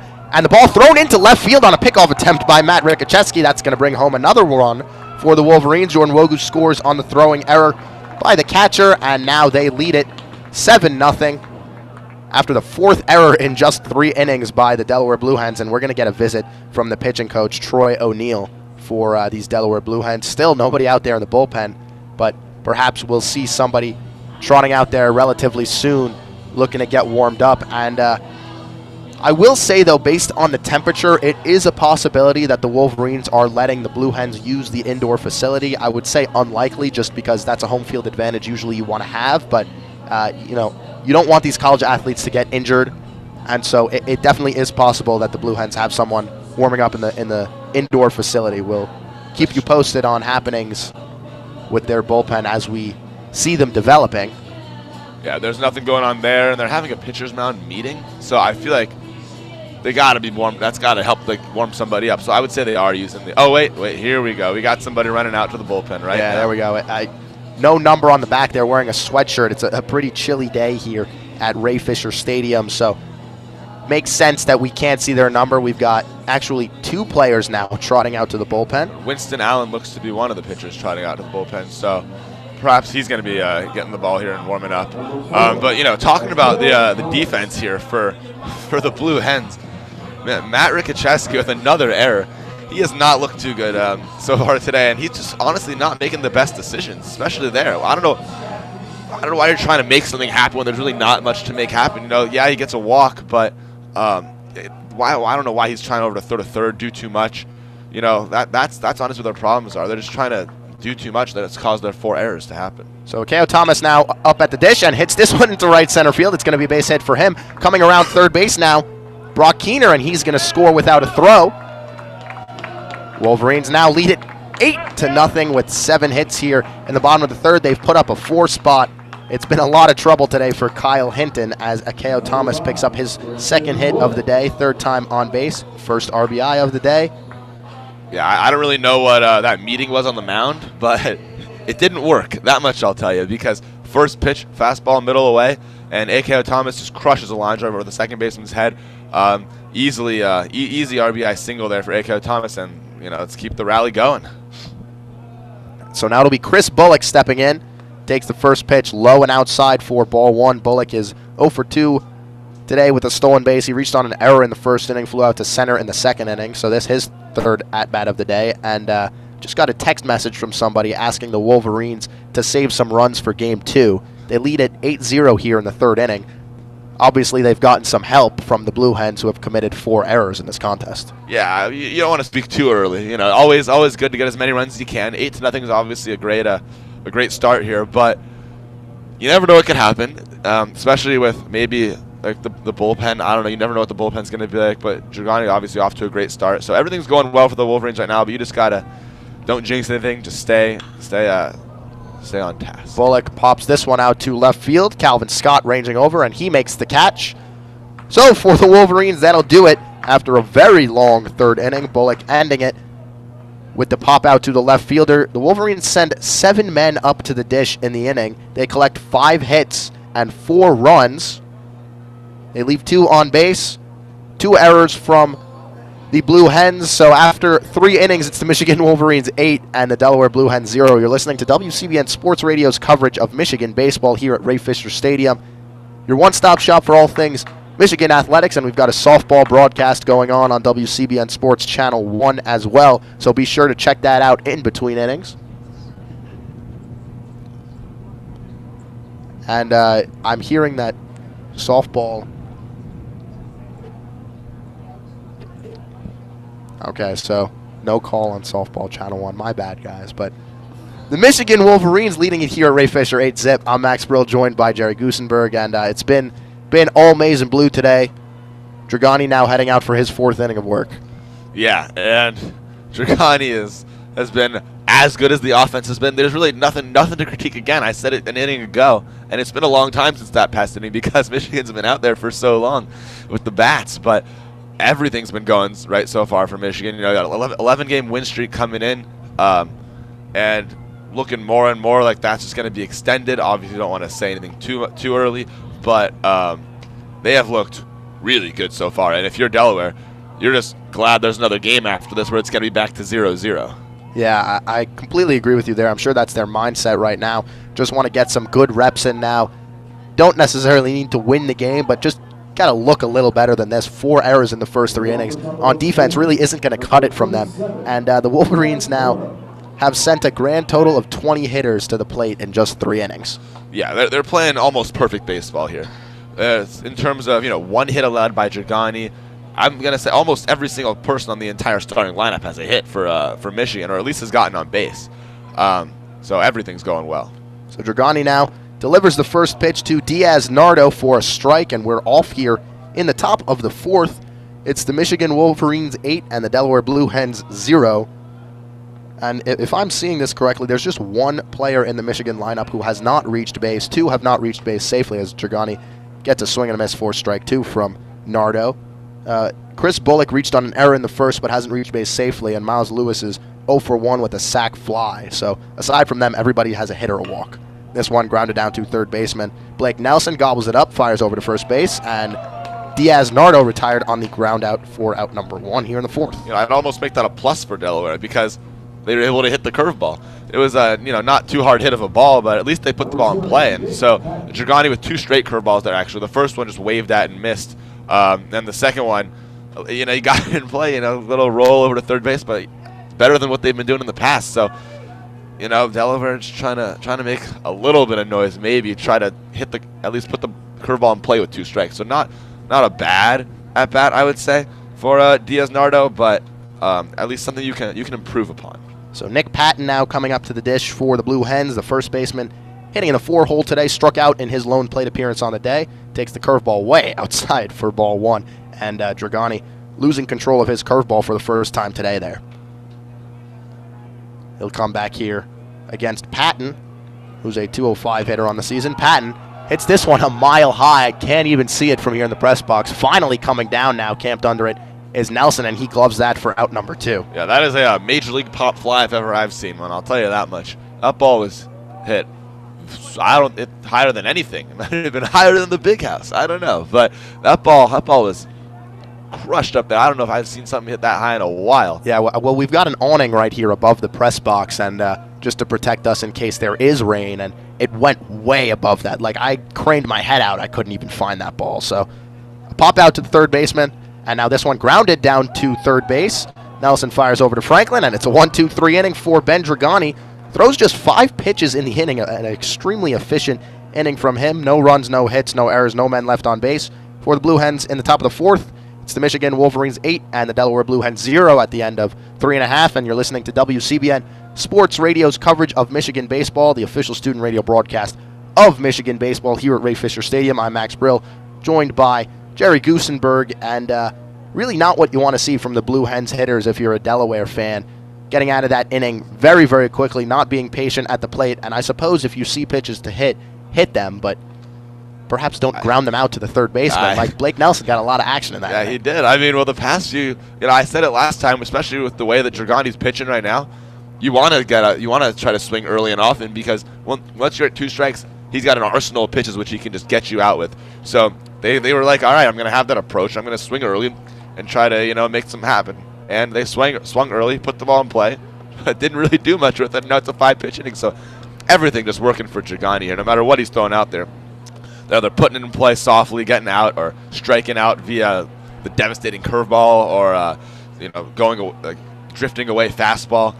So after the Michigan's out there for about 20 minutes, putting up 4 runs in the bottom of the 3rd, Delaware comes out there for 5 pitches, says, all right, to the bottom of the 4th we go. And the thing for Delaware is that they have to get their relief pitchers warmed up. So you would think that their manager's telling their batters to at least try to take longer at bats. But now we're going to see Kyle Hinton out there for a 4th inning of work after just getting rattled around in the 3rd. And he's given up 8 runs so far today, but only 2 of them earned.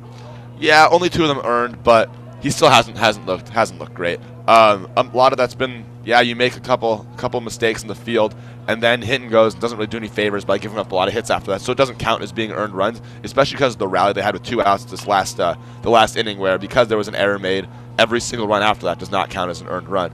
But yeah, Hinton could have been helped out more, but it's not like he's done too much with what he's been given. Right. He has only 1 strikeout on the day, and it was looking.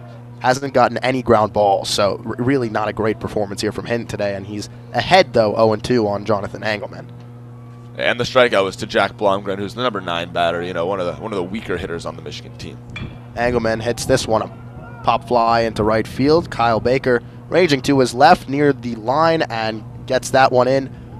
For out number 1, Jonathan Engelman retired for the first time today. Number 10, Blake Nelson now coming up to the dish for the Wolverines. Yeah, they're working hard now in the bullpen for Delaware. Hard to see who it is out there, but let's see. I believe it's Winston Allen out there, who looks pretty ready to go. This one poked into right center field, but caught by Kyle Baker. So Baker getting a handful of action here in the 4th inning. 2 straight flyouts to him. Blake Nelson retired there, and that'll bring up Miles Lewis to the plate. Lewis on the day is 0 for 1 with a sac fly and an RBI in the 1st inning. And we're seeing the extreme fly ball tendencies of Kyle Hinton. No ground balls for outs today.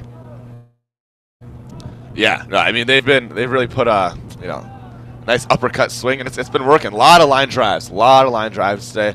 Also a lot of fly balls. A couple sac flies, so definitely been hitting the ball well, hitting the ball far, and it's been working so far for Michigan. This one taken by Miles Lewis, a little bit low for ball 1, so we've got 2 outs here in the bottom of the 4th. Wolverines lead at 8-zip on the Delaware Blue Hens. Count 1-0 on Miles Lewis. Hinton comes set, working from the stretch, delivers this pitch. It is high for ball 2. I like this at bat here by Miles Lewis. If you're Lewis, it's been like 3 or 4 pitches so far in the inning with 2 outs. You got to take a little bit, make him throw a good pitch to you. Probably take 2, get a strike, and then try to make something happen with 2 outs here. And this one taken inside. That one goes to the backstop, actually. Wow, really Hinton losing his control there. So it'll be 3-0 on Lewis, who has yet to reach base safely today. He could do it right here by drawing a walk.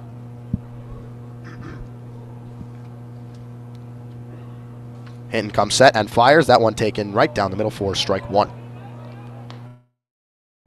Yeah, I would say another maybe batter or two for Hinton, and then if a couple more guys get on base, there that'll be pulling the strings for him. He's looked better this inning. Lewis grounds that one to the shortstop, Vacone, and Vacone boots it once again. So it looked like it was going to be a 1-2-3 inning for Hinton. It would have been his first of the day, but instead, Miles Lewis standing on first base after the 5th error of the game for these Delaware Blue Hens. Yeah, well, I'll tell you the problem there. That was Vacone, so he decides not to charge the ball. He waits back at shortstop and gets, what he thinks is an extra good hop. But then, because he waits back, he has to quickly transfer it to the right hand and make it a good throw. And he's not able to transfer it, so he tries to get the ball as quickly as possible, relay it to the right hand, and it just doesn't work. It's happened earlier in the game, too. And so Jesse Franklin popping this one out into right center field. Under it is Kyle Baker, and he made all 3 outs of the inning. 3 flyouts to right field for the Wolverines. That'll do it here in the 4th for them. No runs, no hits, 1 error, 1 man left on base at the end of 4. It's the Michigan Wolverines 8 and the Delaware Blue Hens 0 on WCBN Sports Radio, the official student radio broadcast of Michigan Wolverines baseball. Yeah, and I would say the 2 most important positions when you're a fielder would be catcher and shortstop, and both those guys have 2 errors today. So the fielding has not been too good here for Delaware. And we saw Vacone yesterday get the start at shortstop and didn't commit any errors. He's committed 2 today, perhaps the cold weather playing a factor. Yesterday, around game time, it was about 45 degrees and sunny. Right now, at least at game time here, it was 30 degrees and cloudy with a little bit of a wind chill. So perhaps the weather playing an issue, and then as we know, behind the dish, Matt Rikacheski, the starting catcher, has committed 2 errors today. Yesterday, he didn't get the start, but their other catcher, Zach Miller, did get the start, and he also committed an error, the lone error of yesterday's contest. Yeah, and Rikacheski, is not like he had any tough plays to make necessarily. He's just not making the throws. First error, just sailing a ball to the right, letting it go into right center field on a pitch out. That was a pretty easy throw that he had. And the second one, he tries to pick off the runner from third base when you just got to focus on throwing balls and throwing strikes, and just makes something happen for Michigan rather than trying to just make a play that really wasn't even there. Nwogu wasn't even that far off at third base when he tried to throw it back to third. I don't really know why he was doing that. The third baseman, Diaz Nardo, wasn't even paying attention. He wasn't expecting a throw, so I understand wanting to show off your arm, but if the third baseman's not paying attention, you got to get on the same page as your players. I think Rikacheski was honestly thinking, Hinton's not really getting it done here with pitching, so I'm going to have to try to make an out on my own. And, you can't do that when there's nothing there. So Austin Nigabruga will come up to the dish now, 0 for 1 with a strikeout looking. Grounds this one foul down the third base line. On the season, Nigabruga is a 154 hitter. This is just his 5th start of the year. Got a good eye at the plate, though. 4 walks to just 1 strikeout on the season. I suppose 2 now after his strikeout in the 2nd inning today. Yeah. Dragani sets and delivers the 0-1. That one's grounded to Blomgren at short. Blomgren eats it up and fires over to first base to get the speedy Nigabruga for out number 1. And that's another play right there. So we saw it with Vacone at a couple innings ago, where it's a ground ball up the middle where you think it's going to go to your glove side, and then it hits the mound and kind of goes to the left. Kind of the same exact play, but unlike Vacone, Blomgren's able to stay with it, field it kind of to the right side because it had a little movement and make a nice play. So definitely a solid play there by Blomgren. And Blomgren getting another opportunity here, fields the ground ball from Rikacheski and fires over to Franklin at first. 2 outs. Yeah, that's just another reason why Michigan's really beating Delaware. Besides the fact that they're getting good pitching from Dragani, maybe better than good, they're getting stellar pitching from Dragani, and they're hitting well. But they're just making their plays. They've had some tough plays, but they've also just had nice, easy plays. They're not missing. Every time the ball's hit hard right to them, they make the play, unlike Delaware.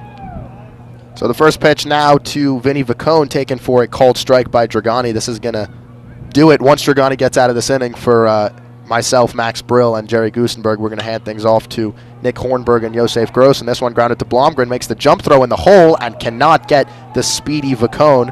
So Vacone able to fix his ways, I suppose, after making an error in the bottom half of the previous inning, able to get on first base with a ground ball single to the shortstop here in the top of the 5th. That was the perfectly placed ball. It was out of the reach of third baseman Blake Nelson.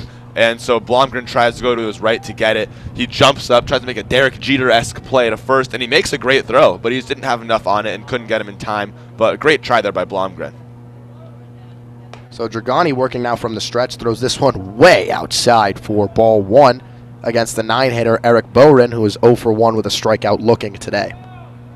Dragani has been extremely efficient so far in this contest. Just 52 pitches thrown through 4 2/3. Gets a swing and a miss from Boren. That's strike 1. So the count now 1-1 with 2 outs here in the top of the 5th inning. Wolverines lead at 8-0 on Delaware. Ben Dragani on the bump has been stellar today. So far 4 2/3 innings pitched, 2 hits, 1 walk, 4 strikeouts. No earned runs allowed. Dragani delivers the 1-1 for strike 2. And Boren in danger now of striking out for the 2nd consecutive at-bat today. Yeah, and if you're Boren here, you're thinking, all right, he can either pitch me the tailing away fastball, the tailing on the outside part of the plate, tailing away on the inside part of the plate, the curveball outside or in the middle. And he gets the curveball. Boren goes down looking on a called strike 3 for the 2nd consecutive at-bat. So no runs on 1 hit, no errors, 1 man left on base for the Delaware Blue Hens at the end of 4.5 here at Ray Fisher Stadium. It's Michigan 8, Delaware 0. You're listening to WCBN Sports Radio's broadcast of Michigan Wolverines baseball. I'm Max Brill. Was just joined by Jerry Gusenberg, and now Nick Hornberg and Yosef Gross are going to take over the color commentary and play-by-play duties. So I will hand it over to them in this contest against the Delaware Blue Hens. Jerry, pleasure obviously calling with you, and we'll be back for Game 2, weather permitting, obviously. Yes, it's been a pleasure, and it's been even better to watch this end of the day with a nice strikeout there by Dragani with the curveball on the outside corner. Love to see it. We'll see if he can keep it going for the rest of the game. But as of right now, 8-0 Michigan in the bottom of the 5th.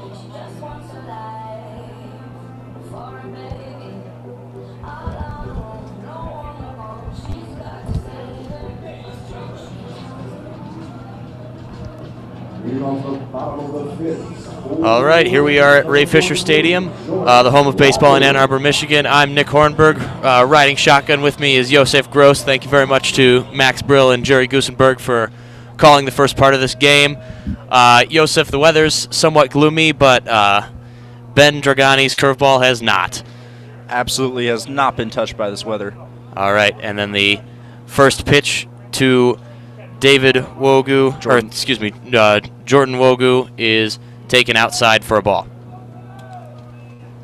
And here's the second one, and it is called strike. Wogu has shown a lot of plate discipline so far today. Got that walk in his last at-bat. All right. Here comes the delivery. And strong swing by Wogu, tipped into the glove, strike 2.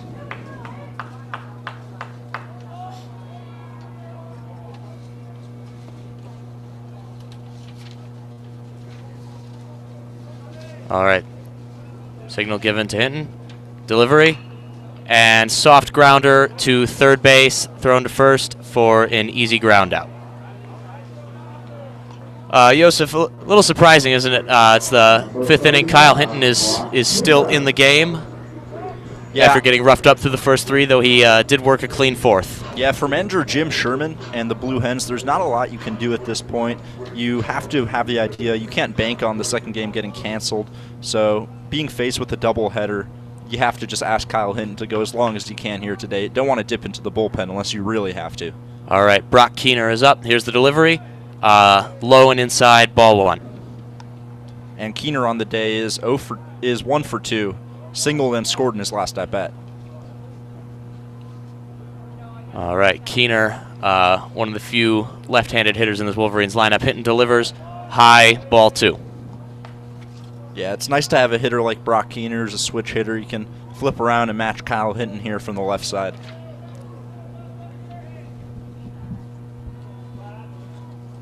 All right, Rickacheski gives the signal. Hinton delivers high again, ball 3. And Keener like a lot of other Michigan Wolverines hitters, has been really patient so far in this series against Delaware. Yesterday took a walk as well. Worked the count a lot yesterday and again here today. All right, Hinton delivers, and there is a 4-pitch walk outside. Hinton really struggling so far with his command this inning. That's something that the Blue Hens pitching manager, pitching coach are going to have to work on, and looks like Winston Allen still getting warmed up in the bullpen, and a change may come this inning. Yeah, coming into today, Kyle Hinton only had 12 walks on the season and 35 2/3 innings pitched. Today alone, here in the 5th inning, already has 5 walks. And there's a called strike 1 to shortstop Jack Blomgren.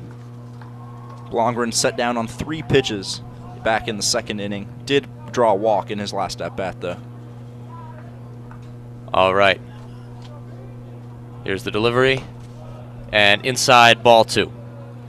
A little bit surprising, all of Hinton's walks, given one, he's shown good command so far this season, and so far home plate umpire Brian Miller has demonstrated a fairly large strike zone. And swing and a miss, strike 2 for Jack Blomgren. Good breaking ball down and away. And strikeouts are something that Jack Blomgren has struggled with so far this season. With that strikeout back in the 2nd inning, it was his 20th of the season in just 68 at-bats. So definitely something he'll want to improve. All right, Hinton from the stretch. And high, ball 2. Good job there, not offering it the high heat. Looked like Hinton just trying to get it on the outside corner. Just ran away a little bit from him. And good take by Blomgren. All right, Hinton from the stretch. Here's the delivery.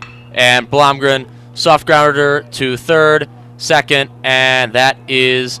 Oh! Blomgren beat out the throw. I was about to say almost that's a double play. Keener is out at 2nd. However, Blomgren beats out the throw to first base. Now, once again, the Wolverines find themselves with Blomgren on 1st and 2 outs.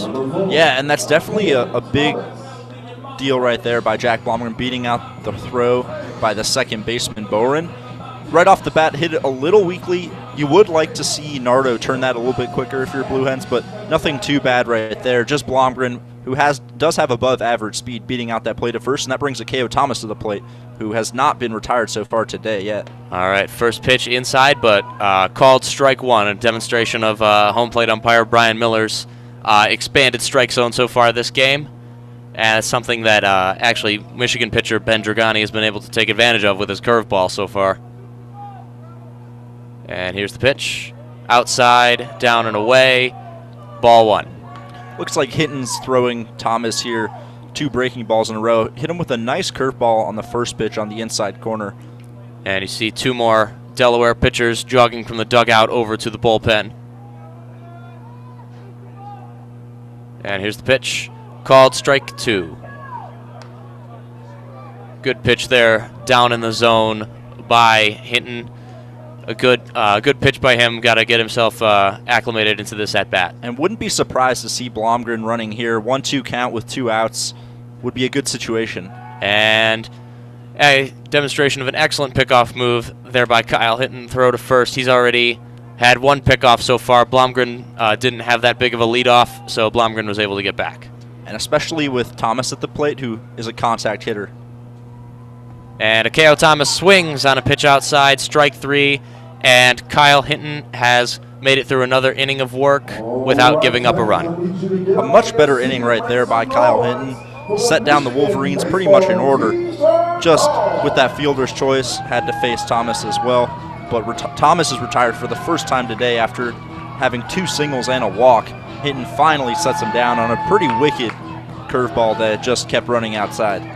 Well, Joseph, the weather hasn't been the greatest today. There's a cloud cover, chance of rain later, but the Wolverines' performance wouldn't reflect that. Would you say very strong? Obviously, 8 runs in the first 3 innings, granted only on 7 hits, and helped out by the Delaware's preposterous 5 errors. But excellent outings today so far by Ben Dragani. Been very efficient, especially these last few innings. Well, it's not very warm outside, but the Wolverines are absolutely on fire as of today. Ben Dragani picking up right where Tommy Henry left off yesterday. from one wicked left-hander to another. The Delaware Blue Hens are coming in here wondering what's happening right now with the Michigan pitchers. But Dragani has been absolutely amazing, and those 5 errors for Delaware defensively have not helped Kyle Hinton at all, who's gotten no help from his infield, especially the primary culprits being Vinny Vacone and his catcher, Rick Ocheski, have contributed to those 5 errors. So between them, not getting any help at all, contributed to the 8 runs for Michigan and an 8-0 lead. All right, just to remind everybody here, we are on WCBN, the home of Michigan Athletics. I'm Nick Hornberg here with Josef Gross, succeeding the previous callers today, Max Brill and Jerry Gusenberg. Excellent job by those two. So far this game, the Wolverines lead the Delaware Blue Hens here at Ray Fisher Stadium 8-0. We are broadcasting on WCBN Sports Channel 2. For those of you who are big lacrosse fans, you can go over to our main channel, WCBN Sports, and listen to their broadcast. And thank you very much for listening. Leading off to the top of the 6th inning, number 1, Kevin Mulholland. All right, leading off for the Blue Hens this inning is their leadoff hitter, center fielder Kevin Mulholland. And Mulholland 1 for 2 on the day, reached on a single back in the 3rd inning. all right, Dragani delivers, and right down the middle, called strike 1. And Mulholland does have some speed, so definitely someone that the Blue Hens want to get on base to get something started here. All right, high and outside, ball 1. Wolverines playing their infield fairly deep. Looks like they're expecting a hard hit ball coming towards the outfield.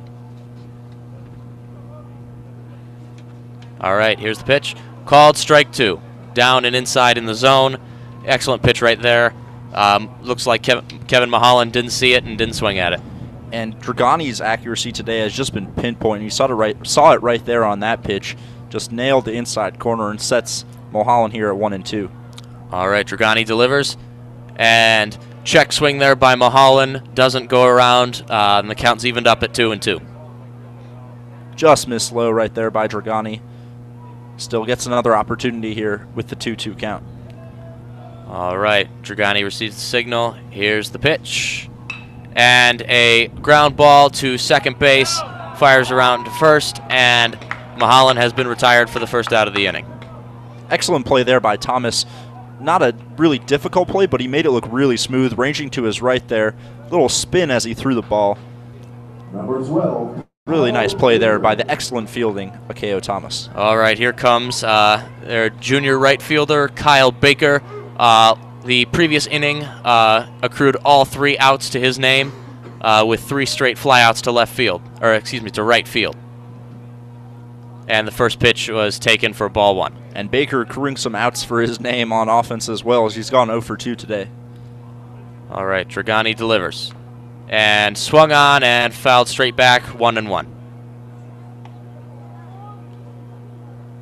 And for Dragani here for head coach Eric Bakich, working well into the game now through 5 1/3 innings. It's pretty key for him to give Eric Bakich some innings. All right, there's a grounder over to third base. Almost a collision there by Blake Nelson and Jack Blomgren, but Blomgren made the play, fired to first base, and 2 away here in this inning. And it looks like we do have a defensive substitution here today, as Harrison Salter has come in to replace Brock Keener at catcher. Probably a smart move by head coach Eric Bakich, being up 8-0 here, knowing that he'll likely have to play a doubleheader, wanting to give Keener the rest of the game off.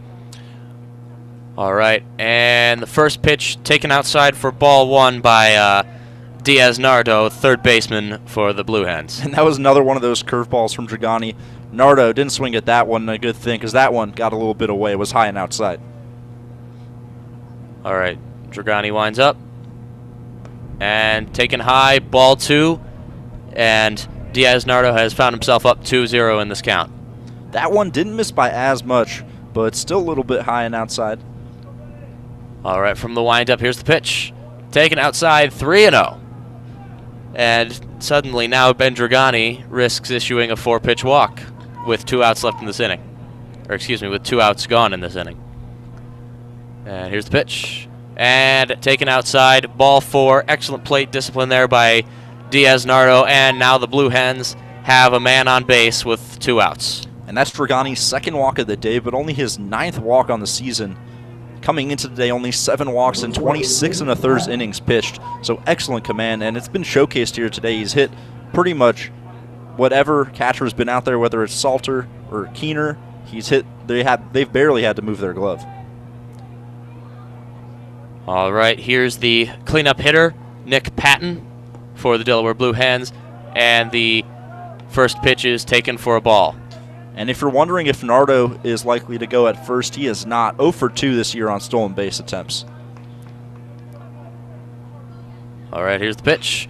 And it is a ground ball to the left into the hole, into left field, and now the Blue Hens appear to have something going. Runners on first and second with 2 outs, and up comes left fielder Calvin Scott. Nice hit right there. Just grounded it in the hole between second and third. Good piece of hitting. And for once today, the Blue Hens get a little bit lucky, a ground ball that finds the hole.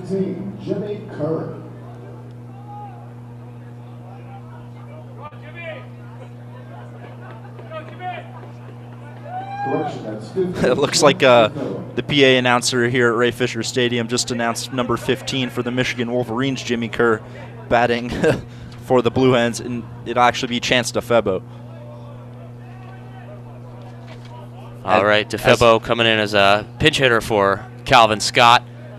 Takes that first pitch up high for ball 1. Suddenly, Dragani is having a little issue with his command so far this inning, since he's gotten that second out. All right, Dragani delivers, and swung on, fouled right into the net behind home plate, 1-1. And not a big surprise to see Jim Sherman pinch hit here for Calvin Scott. Did take a big tumble into that wall down by the Michigan bullpen, so probably still feeling the effects of that. No need to risk him here, especially with the doubleheader. All right, DeFebo steps into the box. And Dragani from the stretch. High ball 2. And once again, Dragani finds himself behind in the count, 2-1. Dragani working a little bit more from behind the count in this inning, but overall today been excellent with his fastball command and his secondary pitches, contributing to just a pitch count of 70 through 5 2/3 innings.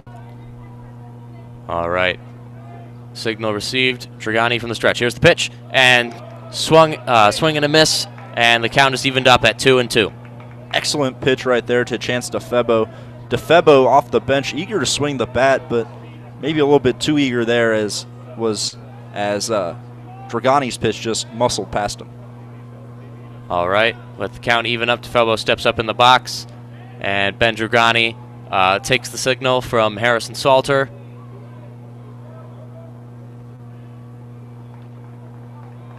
And DeFebo calls time and have a little break in the action. And DeFebo steps up. Dragani taking the signal from Salter, and he gets in position and starts from the stretch. Delivery, and taken low, full count. So with a full count now, the runners will be moving, and so if DeFebo is able to hit one into the gap, Patton should score from first base, even though he doesn't have great speed. Excuse me, do you mean, do you think that they can score from first base if there's a hit in the gap? I do. With 2 outs and a full count, runners should be moving on the pitch. All right, here's the payoff pitch. And taken outside, ball 4, and suddenly these bases are loaded with 2 outs. And up comes the designated hitter for the Blue Hens, Austin Nigabruga. And Harrison Salter's going to come out onto the mound and have a little talk with Ben Dragani. And out comes the pitching coach, Chris Fetter, out to the mound here. And this is really the first time here today that Ben Dragani has been in a jam. He had runners on first and second that he had to deal with back 2 innings ago. But now he finds himself with the bases loaded, and it's really a jam of his doing. Walked a batter and had a ground ball that found the hole earlier. But now he has to face bases loaded situation. The good story for Michigan is that they're 2 outs, just 1 good pitch away from getting out of this inning, still blanking the Blue Hens. Yes, up comes Austin Nigabruga. We've Max and Jerry talked about him earlier in the broadcast. He's had a little bit of a rough season so far. Hasn't played a lot and hasn't been particularly effective when he has. However, Nigabrugha does have a good eye, 4 walks against 2 strikeouts, so Dragani isn't really going to be able to pitch around him. And Nigabrugha, first pitch foul down the right field line. And Nigabrugha 0 for 2 on today. And the biggest part about the hardest part about throwing strikes to Nigabrugha is that he stands in there just 5'9". So we'll call that Nakeo Thomas plus 1 inch. But a little difficult to throw strikes when the guy's standing in there at 5'9". Yes, Ben Dragani actually, for the first time in a few batters, has found himself ahead in the count. And delivers from the stretch. And Nigabrugha swings, strike 2. Really nice off-speed pitch it looked like right there by Ben Dragani. Just off the outside corner, and he got Nigabrugha to chase. Now got him down in the count 0-2 with a chance to get out of this jam. We may have jinxed Nigabrugha a little bit, talking about how good his eye is. And so far this at-bat, he's swung on 2 outside pitches, fouled one off, and swung and missed the other one. All right, here's the pitch. Outside, Nigabrugha doesn't chase that one. That was way outside, and now the count is 1-2. It's a good test here for Dragani. Head coach Eric Bakich will want to see what his freshman has here. He's been having a pretty good game all day, and a sign of a good pitcher is when they face trouble, even when they're doing good, able to escape and keep the other team scoreless. All right, Ben Dragani from the stretch. Here's the pitch. And, oh, just high. Wow, I cannot believe that call right there by home plate umpire Brian Miller.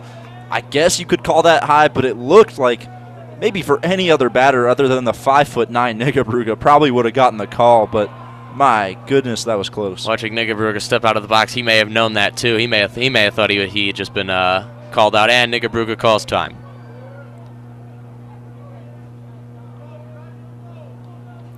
And Nigabrugha steps up into the box. Dragani takes the signal from the stretch. Here's the pitch. Nigabrugha fouls it off right over to the Blue Hens dugout. Just barely got a piece of that and squibbed it foul on the first base side. But for Nigabrugha right now, if you're Ben Dragani, I think you have him set up for whatever pitch you want. I think you come back with that big breaking curveball like he did on 2 pitches ago. Buckled the knees of Nigabrugha, just didn't quite get the call. If I'm Dragani, I'm coming back with it right here on a 2-2 count. All right. Dragani assumes his position from the stretch. Here's the pitch, and Nigabrugha swings a soft line drive over to Akeo Thomas, and Ben Dragani has wormed himself out of the bases loaded jam that he had worked himself into, and now we move to the top of the 7th inning. Only 1 hit in that inning by Delaware. Bottom of the 6th. Only 1 hit in that inning by Delaware, but Dragani did issue 2 walks, and he indeed did come back there with the curveball on that 2-2 pitch. Got some weak contact from Nigabrugha right there and was able to escape the inning. Michigan still leading 8-0. And right now the wind really picking up here at Ray Fisher Stadium.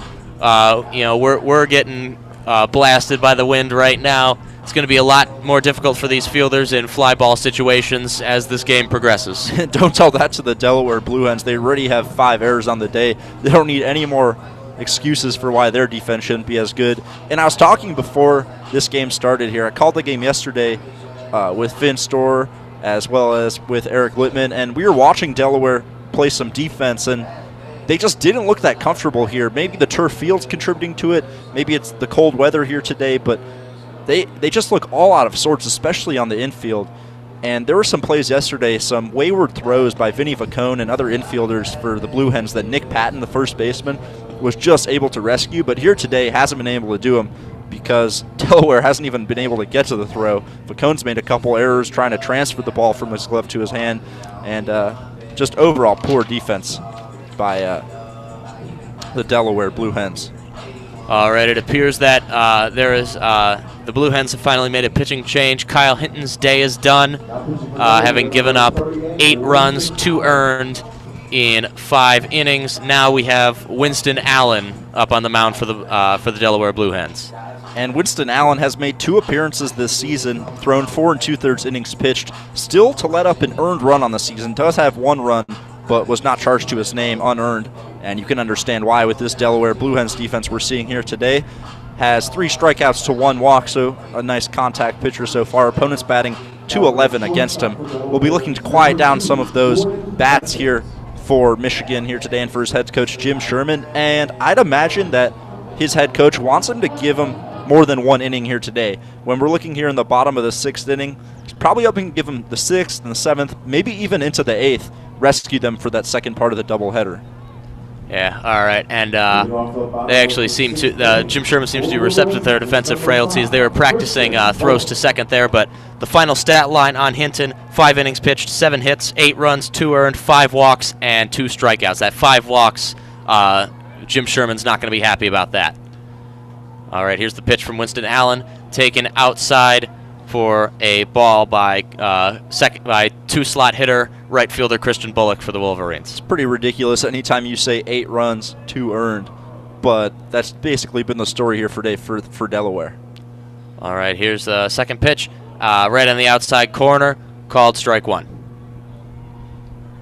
Winston Allen, interesting delivery. When he enters his windup, he seems to be facing directly away from the batter. Hides his delivery, actually, can create a lot of deception with that. And here's the pitch. Outside again, 2-1. Yeah, sort of wheels all the way around there, contorts his body, builds up some torque going to the plate, but can be a little bit deceiving for the hitter as well. All right, Christian Bullock, the left-hander versus the right-hand pitcher, Winston Allen. And here's the pitch. Bullock swings, fouled into the net behind home plate, and the count's evened up at 2-2. Bullock 0 for 3 on the day here today. Still has not gotten a hit. One of only 3 Wolverines in the lineup right now, not including Harrison Salter, who came into pinch hit, who has still not gotten a hit. Other 2 being Lewis and Blomgren. All right. Winston Allen assumes his position, and here's the pitch. And checked swing there by Bullock, and the count is full, 3-2. Wow, looked like a really nice fastball there by Winston Allen. Just missed the outside corner, said home plate umpire Brian Miller. He doesn't like the call, but the count goes full. All right. Here's the payoff pitch here by Allen, and swung by Bullock right to the second baseman for the Blue Hens, Boren, and 1 away in this inning. And I'd like to announce a few defensive substitutions. For the Blue Hens, Chance DeFebo has replaced Calvin Scott in left field. And number 2, Jordan Hutchins, the freshman, has replaced Vinny Vacconi at shortstop. And Vinny Vaccone out had just a really rough day there at short. And a bit of a surprise with Jordan Hutchins, the redshirt freshman, coming in out of Dover, Delaware. So some in-state recruiting going on there, but probably hoping to get a little better defense than they got from Vaccone. All right, Jonathan Engelman steps up into the box. Jonathan Engelman, of course, hit 3 home runs yesterday, and the first pitch was a called strike 1. 3 home runs on the season there for Jonathan Engelman. Not quite 3 yesterday, but definitely liable to do it on any day of the week. All right, Engelman steps up in the box, and here's the pitch. And taken inside, 1-1. And going back to Jordan Hutchins, the shortstop, for a minute, this is only his 3rd game that he's played in all season, although unlike does have 1 putout and 1 attempt, so that will contribute to 1,000% fielding percentage. All right, here's the pitch, and swung on and missed. It's now 1-2. Actually, Engelman may have gotten the bet on that, tipped it right into the dirt. So for Jonathan Engelman here, 1 for 3 on the day, has been on fire recently, was named Co-Big Ten Player of the Week last week. All right, here comes Allen. Outside, count evens up again, 2-2. Good eye there by Engelman. That pitch didn't miss by more than an inch or 2 on the outside of the plate, but he evens up the count here in 2-2, gives himself into a more favorable position against Winston Allen. Yeah, these Wolverines hitters doing a good job of getting these Blue Hens to get their pitch counts up. And here's the pitch. And 3-2, out, low and outside, and now the count is full. And Jonathan Engelman, who started off the season coming into today, 23 strikeouts to just 7 walks, showing a lot of patience here at the plate. All right, here comes the payoff pitch. And swung on and tipped right into the dirt.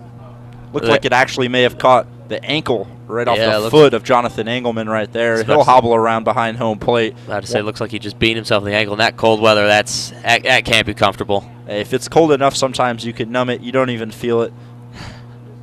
Out here for the Michigan Wolverines, they don't do icy hot. They just give you hot because you already got the icy. All right, Winston Allen, here's the delivery. And a grounder into the hole in left field. And the Wolverines have their first base runner of the inning. That one escaped just between the hole, between second and third. Hutchins, who I assume must have better range than Vinny Vacone, who's just had an awful day here today, couldn't quite get over to field it. Jonathan Engelman will be aboard and likely running here as he has 8 steals and 11 attempts coming into today. All right. Into the box, here comes third baseman Blake Nelson, the junior. He's going to face Allen with 1 on and 1 out. Nelson's 1 for 2 on the day. Singled in a run back in the 3rd inning. All right. Allen takes the signal from Rickacheski. Here's the delivery, and swung on the first pitch there by Nelson, fouled down the left field line. And Engelman taking a little bit of a conservative lead here, and you can't really blame him. One being up 8-0, and the other with Kyle Hinton, who just had an A++ pickoff move for a right-hander right there. You don't really know what to expect at this point with the Blue Hens right-handers and their pickoff moves, so not a bad move to play conservatively with Winston Allen out there. All right, here comes the delivery, and Nelson puts bat on ball, but that's a weak line drive straight to Blue Hens center fielder Kevin Mulholland, and now 2 outs with Engelman still on first base. Actually squared up that ball pretty good, just maybe a little bit too good, sending it right at Mulholland, who barely had to move to his left to pick up that one. All right, here comes switch hitting batter, designated hitter Miles Lewis, the junior. Lewis had a rough day at the plate here today. 0 for 2, though we did get that sac fly back in the 1st inning. All right, Allen delivers. And swung on an outside pitch and fouled back over behind home plate. And Lewis is behind 0-1. That's one of those where he sent it right into Yost, right to our left in foul territory. All the fans peering over, making sure that their cars are intact. Really no safe place to park here around Ray Fisher Stadium. All right, Winston Allen delivers. And looked like there may have been an attempted pitch out right there. Rickacheski took the ball high and left. Looked like they're watching Engelman. Don't quite know if that was a pitch out or Allen just missed his target by a mile, but either way, goes for a ball. I was giving him the benefit of the doubt. All right, Allen delivers. Another outside and right on the outside corner, called strike 2. Looks like Brian Miller gave Allen the benefit of the doubt right there. You can understand 8-0. We're in the bottom of the 6th. We still got a whole nother game to go. Everyone's getting this game moved along at this point. All right, Allen receives receiving signal from Rickacheski. And here's the pitch. And swung on, right back up the middle. Weak grounder to Blue Hens shortstop Hutchins, and he will tag second and end the inning. And the 6th inning ends. We go to the top of the 7th. Here, I'm Nick Hornberg. Here with Yosef Gross here on WCBN Sports Channel 2. Lacrosse is on Channel 1. Wolverines beating the Delaware Blue Hens 8-0 here. And just now, the Wolverines, the Michigan Wolverines softball game today against Purdue ended with a Wolverines victory. I know we didn't call it, but excellent work there by the Wolverines softball team. A final score of 11-1, and now bring them up to 27-7 on the season. And the Michigan softball team has been absolutely excellent. And as we say, what's happening right here, right across the way at the softball stadium here in Wilpon Baseball and Softball Complex, we can see that they're bringing the tarp out over the infield. So perhaps a sign of things to come here for ourselves at Ray Fisher Stadium, as drops have started to fall outside here, I'm being told. Luckily, we're inside. Oh, and there one splashes against the booth. So here on the turf field, you don't really have to worry about the infield getting too socked down in the mud. But what you do have to worry about is if it really starts to pour, which it is liable to do at any point here in Ann Arbor. Skies have been gray and overcast all day. Really looked like it just a matter of time. All right, and Ben Dragani goes out there to the mound for his 7th inning of work, which I can't say I blame him. He's done an excellent job so far this game. He's only thrown 81 pitches through 6 innings, 49 for strikes. Has yet to give up a run. He's only given up 3 hits and 3 walks. Yeah, been absolutely amazing here today. Ben Dragani has, through 6 innings, pitched just 3 hits. Those 3 walks, a little more than he'd like to see, but 2 of those coming in the last inning where he was able to work out of trouble. And that curveball has just been absolutely devastating here today. Buckled the knees of so many Blue Hens hitters. He's absolutely collecting kneecaps at this point. Ben Dragani. All right, up comes Matt Rickacheski, the right-handed catcher for the Delaware Blue Hens. And here's the delivery, and swung on the first pitch there by Rickacheski. Good hit there, made solid contact, but right to deep left field.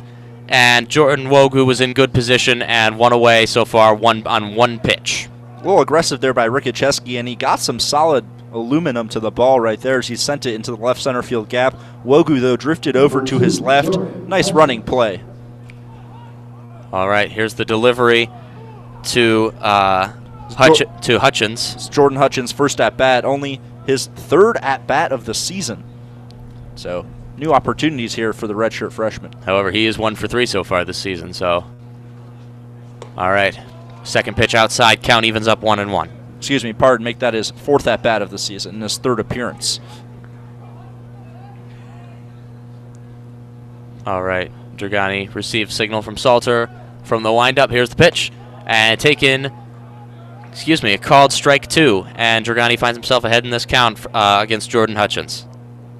And Dragani, when he's gotten in these counts today, has gone with that curveball. Let's see what he does here against Hutchins. All right, from the windup, here it is. And lined into right field. Oh, it looks like, it's going to drop. And Hutchins is going to have himself what appears to be a stand-up double. Wolverines right fielder Christian Bullock couldn't quite get to it. It bounced right off the wall in right field, a little bit farther than the Blue Hens would have had their first run of the game. Good contact there by Jordan Hutchins. And Dragani actually did throw Hutchins the curveball there, just left it a little higher than he'd like to. Good job by Hutchins staying back, doing exactly what you're supposed to, and sending it to the opposite field. Absolutely drove that one on a cold day. The 5'9" shortstop showing some power as he drove it, a 1 hop the wall. All Bullock could do was turn around and retrieve it and toss it back into the infield. Well, the right field wall is 8 feet longer than the left field wall. Had Hutchins hit that the other way, that would have been a home run. And that's a outside pitch, a little generous. Called strike 1 to Eric Boren. Hey, Brian Miller feels the rain at this point. He's not trying to stand out there any longer than he has to. All right, Dragani receives a signal. Man on second, 1 out, 0-1. And here's the pitch. And taken low inside, count evens up 1-1. And Eric Boren has struck out twice today. Not trying to make it a 3rd time, although it's been a very rough day at the plate for him. All right. Dragani takes the signal from Harrison Salter. And time is called. Appears to have been, it wasn't Ray Brown, it may have been Harrison Salter there asking for time. All right, Dragani resets and delivers the pitch, and low and inside again, ball 2, and the rain's really starting to come down now, picking up a little bit intensity. We got a little more rain on the windshield. Yeah, the rain is a pretty steady drizzle at this point, but another factor here is the wind. You can tell by the flags and by the wind blowing right into our booth. Our rosters are flying everywhere, and here's the pitch now, 3-1, high and outside.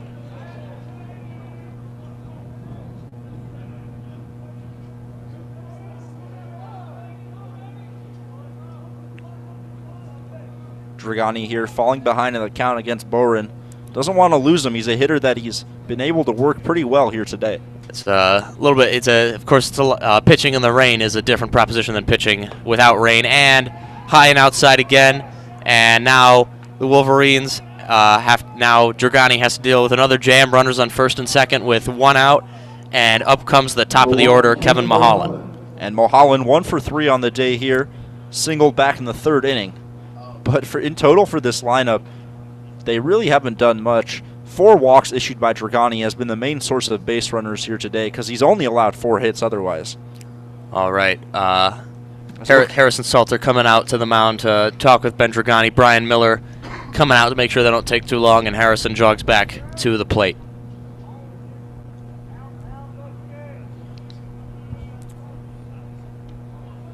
Mulholland batting .320 on the season with runners in scoring position. Gets an opportunity here with Jordan Hutchins, who in just his 4th at-bat of the season laced a double to the opposite field, and now it looks like there may be some more conferencing going on at the mound. Well, it's clear they don't intend to take Ben Dragani out this inning, barring something drastic, because the Wolverines haven't even sent anybody out to sit in the bullpen, much less warm up. Though they do have that indoor facility, which they like to use in these situations, so it's likely that we would be kept in the dark here as announcers till the final moment. But it looks like it's just Chris Feder coming out to talk with his pitcher. Dragani being just a freshman, probably want a game plan here, not let Delaware get any chance of coming back into an L, and it looks like they will be calling for a bullpen change out there. Got to actually call all the way into that indoor facility. All right, and we will be getting a change as Eric Bakich makes the change. Looks like it'll be number 27, Troy Miller, coming in for Michigan. The junior has been absolutely excellent this season. Can light up the non-existent radar gun here at Ray Fisher Stadium. And he'll come in to replace Ben Dragani. All right. Ben Dragani's day is done. I guess they don't want to risk him in the rain. The Wolverines will turn to their bullpen. Dragani's day, 6 1/3 innings, 4 hits, 4 walks, 5 strikeouts, no runs, no earned, 89 pitches, 52 strikes. Though he is responsible for those runners out at first and second in Boren and Hutchins. Dragani has been absolutely excellent here today. Just made the Blue Hens hitters look silly for the most part. Lost a little bit of his command here in the past 2 innings. That's probably the reason that head coach Eric Bakich goes to the trusty reliever Troy Miller here. But overall, really impressive performance by Ben Dragani in just his 3rd start of the season. All right, Troy Miller taking a few warm-up pitches here and up. And, of course, obviously the top of the order for the Blue Hens. Kevin Mulholland coming up to face him. It's going to be a righty-on-righty matchup. And Troy Miller has pretty nice stuff out of that Michigan bullpen, but has struggled with allowing 10 earned runs in 18 1/3 innings, contributing to a .491 ERA. But as evidence of that good stuff that he boasts, 17 strikeouts in those 18 1/3 innings pitched. All right, Miller taking a few more warm-up pitches. Brian Miller looks content to just let him pitch. Warm-up pitches having dual meaning here outside here today. 1, warm up that arm. 2, warm up that body, as we see the runner Hutchins out there running back and forth between first and second base, not trying to cool off. You stand out there at second base too long without doing anything, you won't be able to move. You'll be frozen to the spot. Yeah, rain's becoming a little bit more solid now. And a lot of talk about Major League Baseball starting their season before April even rolls around, a few days before April, on March 28th, 29th this season. But for college baseball, they've been going at it for 2 months by the time that starts. So for Michigan, you're definitely used to the cold weather, and Delaware getting a taste of it here today. However, we are right smack in the middle of the rainy season here in the state of Michigan. And the Michigan baseball team, obviously, during the February months, they couldn't play here because of the snow. They traveled around. They played at, they had road trips to Stanford University, in Palo Alto, Lipscomb University, and Nashville, Tennessee, which I believe we sent a delegation out there to call, including your earlier play-by-play commentator, Mr. Max Brill. Those were dark times for the Michigan baseball team, losing 2 out of 3 to Lipscomb, but they've rebounded lately for a 10-game win streak. Right. The game resumes. Miller gives the first pitch, and it's called strike 1. Mulholland finds himself behind in the count 0-1.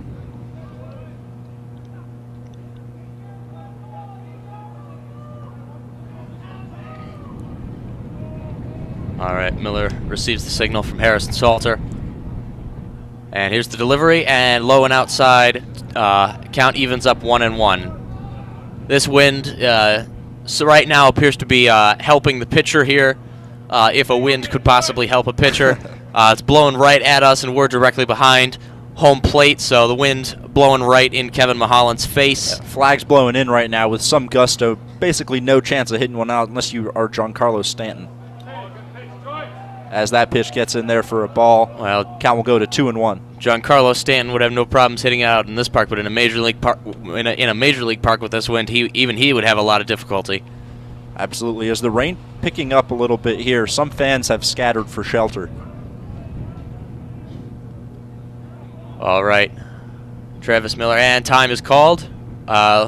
Believe it was by Mulholland, and everyone resets.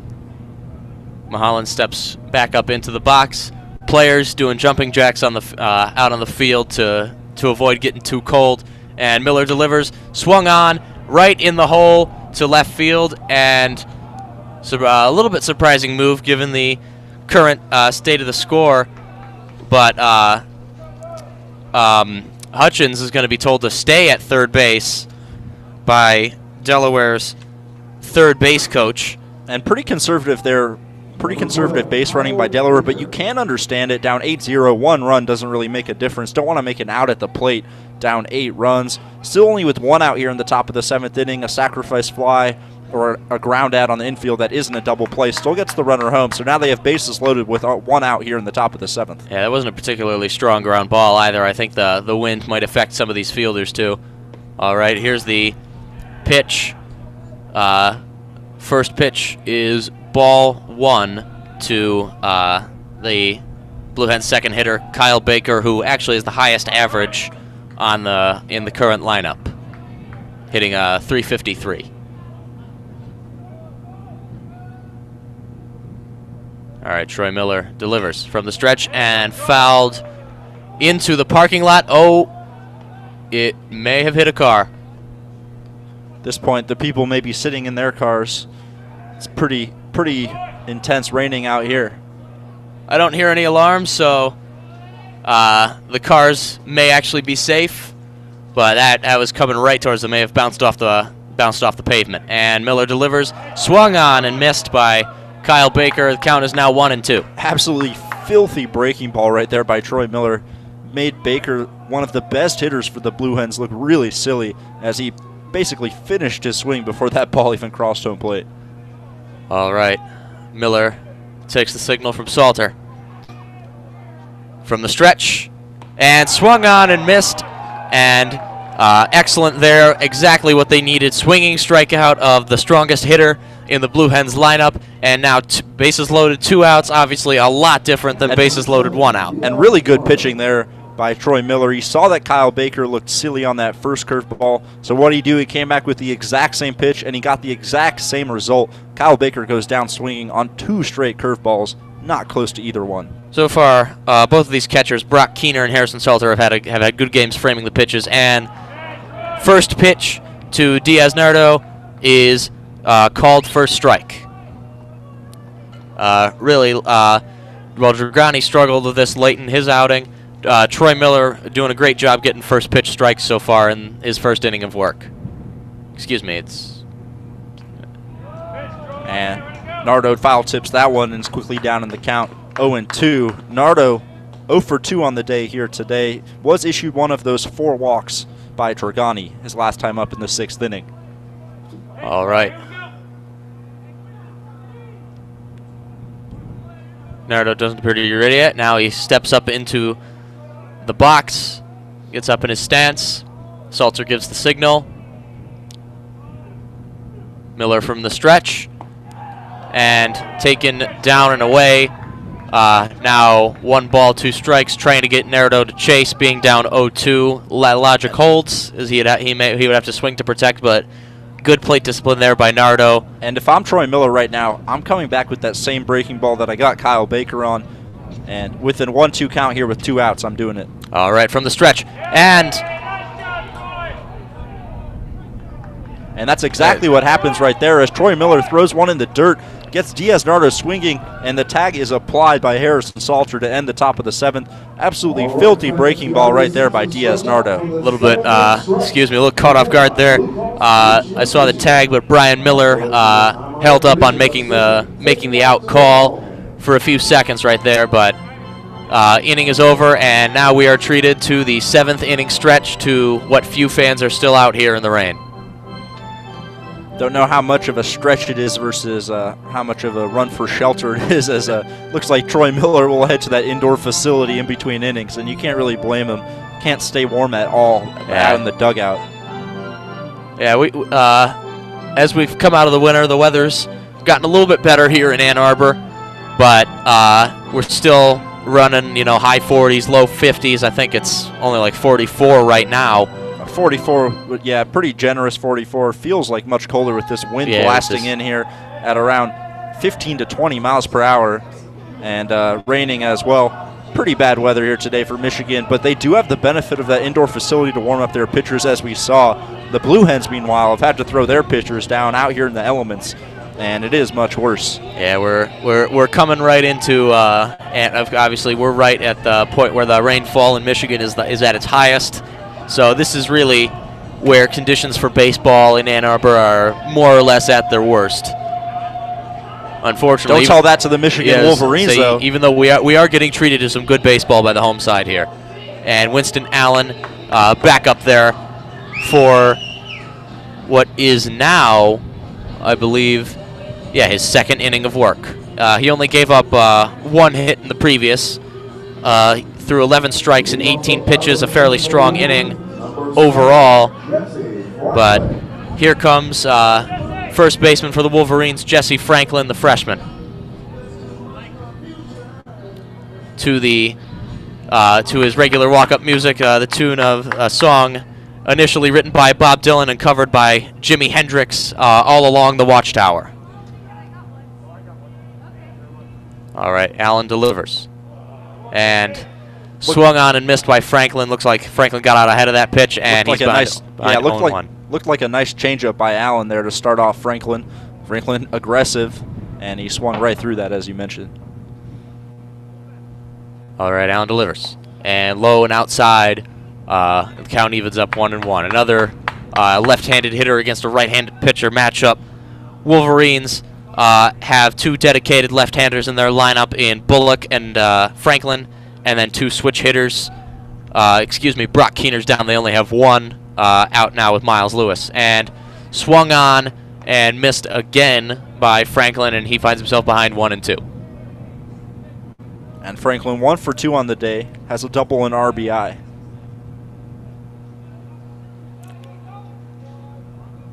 All right, Allen takes the signal from Rickacheski. And here's the pitch, and soft grounder. Back to Boren, and Allen goes to cover, and Allen appears to not have applied his foot to the bag in time, and Franklin beats out a throw, and I believe that's going to go down as an infield single. Infield single it will be right there for Jesse Franklin. Not bad for a first baseman. And what happened right there is that Franklin grounded it right in between Patton and Boren in the hole between first and second. Patton dove, didn't get it, scooted through to Boren, who had to make the play from his backside, and by the time he threw it to Allen, Allen couldn't quite get his foot on the back, ruled for first base umpire. So infield single it is for Jesse Franklin. All right, Allen faces, Jordan Wogu looked like he laid out to bunt there, fouled it off, and he is behind 0-1. And that's something that head coach Eric Bakich likes to do. Even up 8-0, he's not going to go away from his philosophy, which is get the runs whenever you can, and that's what he's doing right here with Jordan Wogu. All right. All players reset. 1 on, no outs. Wogu behind 0-1 in the count. And Allen delivers. And taken way inside, up right and high, right up around Wogu's head. And the count is even, 1-1. It's one of those breaking balls that just flies out of the hand, not right. You know right when you release it, and Winston Allen almost hit Jordan Wogu up high right there. Luckily for Wogu, able to get out of the way. All right, here's the pitch, and Wogu swings and a miss, but Franklin actually had an excellent jump, and they're actually going to call that a foul tip. So Franklin, who was running on the play, has to come back as Wogu foul tipped that one just into the ground. All right. Still 1-2. On Wogu, looks like he's going to have to swing to protect here. Allen from the stretch and taken high. Count evens up 2-2. And Wogu, who coming into today only had 4 walks in 29 at-bats, has already walked back in the second inning. Worked the count nicely here at 2-2. All right, Allen takes the signal from Rickacheski and delivers from the stretch. And, a called strike 3 on a pitch that appeared to be low for Jordan Wogu. Wogu strikes out looking, and I believe that is the first strikeout for Allen today, and it is now 1 on, 1 out. Up comes Harrison Salter. Excuse me. Hitting 8th, replacing Brock Keener. And Allen throws to first, trying to keep Jesse Franklin honest. It's a very rare position you're in, watching out for a first baseman on trying to steal. Well, Jesse Franklin does not have any attempts on the season, but we've seen those Blue Hens pitchers trying to get those pickoffs, and that's what Allen was going for right there. All right, Allen delivers to Salter, and Salter fouls it straight back. Doesn't look like he's going to make the parking lot, so all car owners can breathe a little sigh of relief right there. Absolutely. Looks like the rain may have settled down a little bit here, just giving the Wolverines and the Blue Hens a chance to finish this game, hopefully. Yes, Allen from the stretch. Here's the delivery, and checked swing there by Harrison Salter. Low and away, ball 1.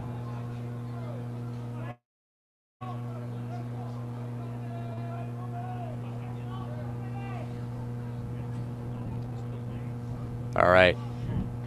Allen takes the signal, and here's the pitch. And another check swing there by Salter, and the appeal to the first base umpire, Pete Peterson, and he rules that he did not go around, and it is now 2-1. And that's 2 pitches in a row that have been just low for Winston Allen, not missing by much, but here he finds himself down the count 2-1. All right, Allen delivers, and fouled down the third base line over to the Wolverines dugout there by Salter, and the count evens up 2-2.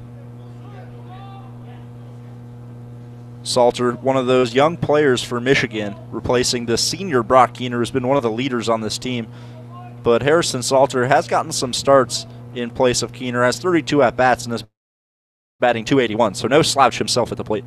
All right, Allen delivers, and it is low and outside. Looked like, couldn't tell if that was intentional, but Rickacheski makes the throw over to first base. Yeah, snap throw right there by Rickacheski, trying to catch Franklin leading towards second. If I was Rickacheski, I wouldn't be doing any more snap throws here today after the multitude of errors he's compiled.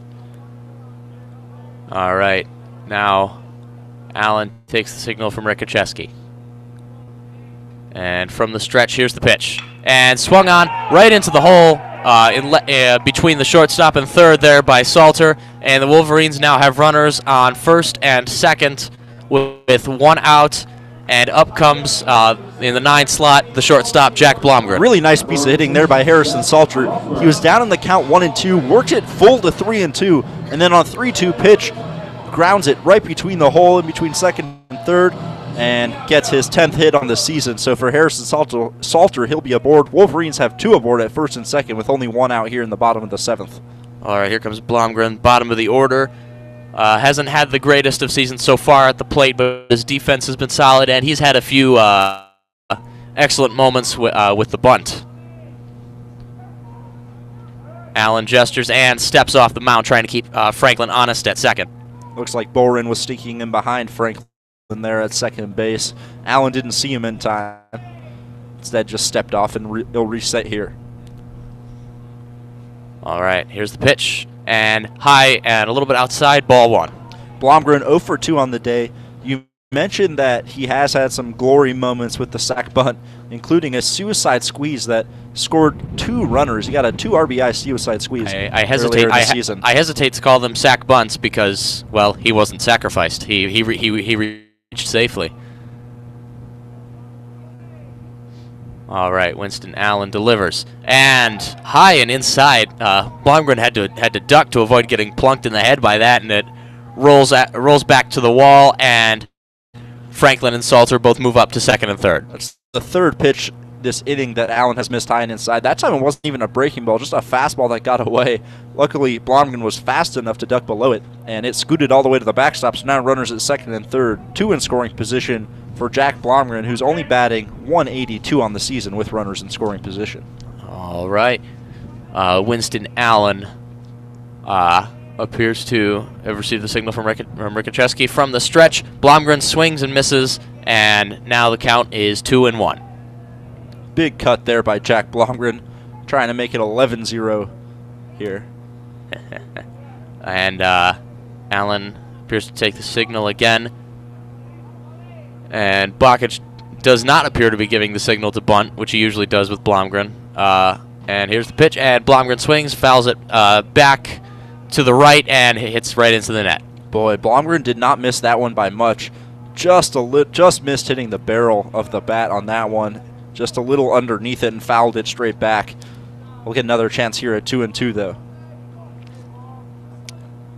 All right. Allen takes the signal, and Blomgren gets right into his stance. And here's the pitch, and Blomgren swings and appears to line drive into foul territory, and a little bit of luck there for Blomgren. The first baseman, Nick Patton, for the Blue Hens wasn't quite able to get to the ball for a foul out. And that's one that Nick Patton should make. Blomgren fouled it in foul territory. Ample room here on the infield, unlike the outfield here at Ray Fisher Stadium, to make the play. Patton just didn't quite run over fast enough. Wasn't quite sure of where he was. Probably thought he was closer to the wall, but definitely should have made that play. And Blomgren getting another pitch right here where he really shouldn't. All right, Allen, here's the pitch, and outside, and the count has been run full. A little bit of a breaking story for those of you like me who are unfortunate enough to be Detroit Tigers fans. For the second time so far in 3 days, the Detroit Tigers game against the Pittsburgh Pirates has been postponed. That could have bearings also today here for Michigan, as far as the weather goes. All right, Allen delivers the payoff pitch, and Blomgren swings, line right down the left field line into left field. Franklin's going to score, and it looks like Salter's going to score. Blomgren coming to second. The ball rolls right into the corner. Strong throw back towards the infield there by Chance DeFebo, but the Wolverines are going to score 2, and the Wolverines have increased their lead to 10-0. A really nice piece of hitting there by Blomgren. Worked the count full, and then just yanked that one just fair inside the third base bag. Trickled all the way into the corner. Franklin and Salter both score. Blomgren strides into second with a stand-up double, and a welcome sight for Michigan Wolverines baseball fans. If Jack Blomgren starts getting hitting at the bottom of this order, it would be tremendously dangerous. All right, Winston Allen facing the top of the order yet again, facing Akeo Thomas.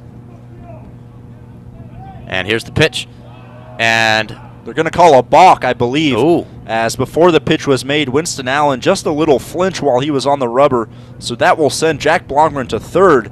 And for Akeo Thomas, who's 2 for 3 on the day, another chance to get an RBI here. Even if he isn't able to reach base, Blomgren is very fast. Oh, and Blomgren and the base coaches appear to be walking back towards the dugout. That is because there will be the pitching coach for the University of Delaware Blue Hens is making a visit to the mound, and as they like to do in college baseball, especially when it's cold and rainy outside, the players like to come take shelter in the dugout for a minute while the Blue Hens go out to the mound to have a chat. Yeah, I was saying if Akeo Thomas doesn't even need to reach base to make an impact, Blomgren's on third base. Obviously, a strong defensive shortstop, possesses a fair amount of speed. If Thomas can get a ground ball to the right and pull it a little bit right to first or second base, Blomgren theoretically should be able to score. Absolutely, but now on third base with that speed, any ball hit to the outfield, he'll be looking to tag up and could be getting Akeo Thomas his 13th RBI of the season. All right, home plate umpire Brian Miller going out to the mound to tell Jim Sherman that his mound meeting has gone on just long enough, and the players go back into the outfield. Blomgren resumes his position on third base. Yeah, and you mentioned Jim Sherman. He's in his 18th season as head coach of University of Delaware, and at his time at Delaware, he's accrued a record of 509 and 417. Built up a pretty nice program for the Blue Hens, who have made some NCAA tournament appearances recently, including last year. So definitely a good squad, nothing to fight with. Maybe not one of his better teams this year, or perhaps the Wolverines are just making them look bad today, as it looks like we will be getting a pinch hitter here today for Akeo Thomas. Thomas's day is done, and now the announcer here at Ray Fisher Stadium can breathe a little sigh of relief because Jimmy Kerr is in fact making an appearance today. Obviously, the announcer announced earlier a little bit premature when Chance DeFebo came on for the Blue Hens and pinch hit for Calvin Scott, but now Kerr is in the game, another left-handed hitter going into that lineup to face the right-handed Winston Allen. And here's the delivery, and a little outside, but called strike one anyway by Brian Miller. I don't know if it's Brian Miller or these pitchers, but so far doing a good job of expanding the strike zone today. Absolutely, and Jim Sherman, even though his team is down 10-0, bringing the infield in here in the bottom of the 7th inning. Can't concede that critical 11th run. All right, second pitch taken low and away, and the count is evened up at 1-1. Blomgren doesn't appear to be taking that big of a leadoff from third, which I suppose is fair. The infield's playing in, and, well, it's 10-0. All right, here's the pitch, and low and away again, and Jimmy Kerr gets ahead in the count, 2-1. So Jimmy Kerr getting an opportunity for an RBI here. As soon as he saw that infield come in, his eyes have to light up. Probably thought he'd be getting out, but good RBI situation here for him. All right, and here's the pitch, and Kerr swings and misses, and 2-2. And on the season, Jimmy Kerr has 34 at-bats, this being his 35th. Batting just 118 overall, just 4 hits in those 34 at-bats. Does have 5 walks, more than hits on the season for Jimmy Kerr. All right. Allen gets the signal from Rickacheski. And here's the pitch, and swings and fouled over past the Wolverines' bullpen. Yost Ice Arena is safe. Yeah, it looked like that one actually clanked off the indoor facility for the Michigan Wolverines. Troy Miller, who's staying warm in between innings, probably just got a little bit of a tap letting him know that it's almost time for him to come out and pitch the top of the 8th. All right. And Kerr steps up into the box again. Rickacheski signals to Allen. And here's the pitch. And taken low. Jimmy Kerr has now run the count full. A lot of good, excellent work so far by these Wolverine hitters so far this game, especially some of the weaker hitters like Kerr and Blomgren. Even if they're not necessarily getting hits, they're running the counts full, getting the pitcher's pitch counts up. All right, here's the payoff pitch, and swung on and fouled right down the first base line. And this at bat will continue. And Jimmy Kerr will see his 7th pitch of the at bat. Definitely fighting right here against Winston Allen, and good to see. A lot of times when hitters come off the bench, they're pretty aggressive, especially with a guy at third and leading 10-0. But Jimmy Kerr putting up a very professional at-bat right here. All right. Winston Allen's pitch count getting up there. It's beyond 40 now. And here's the pitch, and another foul. Oh, that might, I think that's... That one headed toward Yost off to the left side, and now Jimmy Kerr will continue his battle here with a full count against Winston Allen. Yost Ice Arena taking a beating so far this game. All right, Winston Allen takes the signal from Rickacheski. And here it comes again. And that's swung on right to Boren. And now Kerr is out at first, so now there's 2 outs. And Blomgren is still on third. And looks like there's going to be another change for the Wolverines. Christian Bullock's day is done. In comes number 13, the sophomore from Heartland, Wisconsin, Dominic Clementi. And going back to that play right there for a minute, Eric Boren perhaps making up for some of this Blue Hens defense right there, as he made a really nice sliding play to his right to keep that ball in the infield, hold Blomgren at third, and then throw that ball over to first. All right, here's the pitch. And Clementi, first pitch swings at and lines it over to the Blue Hens bullpen. Lookout right there in the Blue Hens bullpen is Dominic Clementi, who hasn't gotten the start the past 3 games, Christian Bullock being preferred over him. gets a chance to prove that he should be in the starting lineup right here. All right. Allen lines up. And we appear to have just received an update. As It appears that pitch was tying outside, and the count will even up at 1-1. All right. Sorry about that.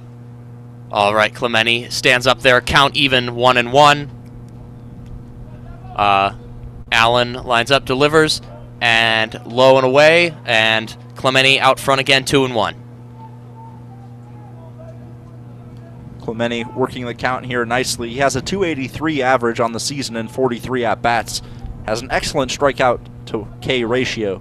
8 walks, 10 strikeouts. All right, and there's another foul ball over to the left, a little past Yost, actually a little bit closer to Schembeckler Hall than... Definitely some distance right there on that foul ball. Clemente looks like he's up there. He's swinging hard, looking to power the ball, trying to score Blomgren across and himself in a fairly emphatic manner. All right, Allen, here's the pitch. And there's another swung on. That's if that was in play, that may have been a home run, and the ball rolls into the parking lot to the right of Ray Fisher Stadium. So Clemente putting up a battle right here. He'll now see his 7th pitch of the at-bat. Count still at 2-2. All right, here's the pitch. Just outside right there by Winston Allen, as it just missed the outside corner. Count now works full to 3-2, and Clemente working on a 7-pitch at-bat right here. 2 hitters in a row that have seen 7 pitches each from Winston Allen. All right. Oh, and Allen steps off the mound, and now he resumes his position and takes another signal from Rickacheski.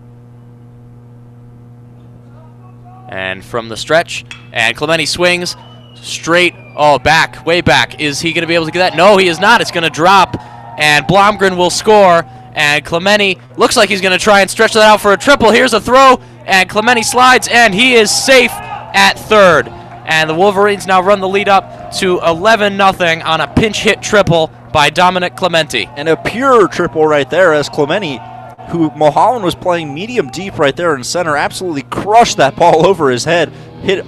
Took 2 hops against that 395-foot sign to dead center. Blomgren trotted home easily from third base, and Clemente, who hesitated around second, was still able to make it into third with a head-first slide to get that RBI triple, and Michigan goes up 11-0.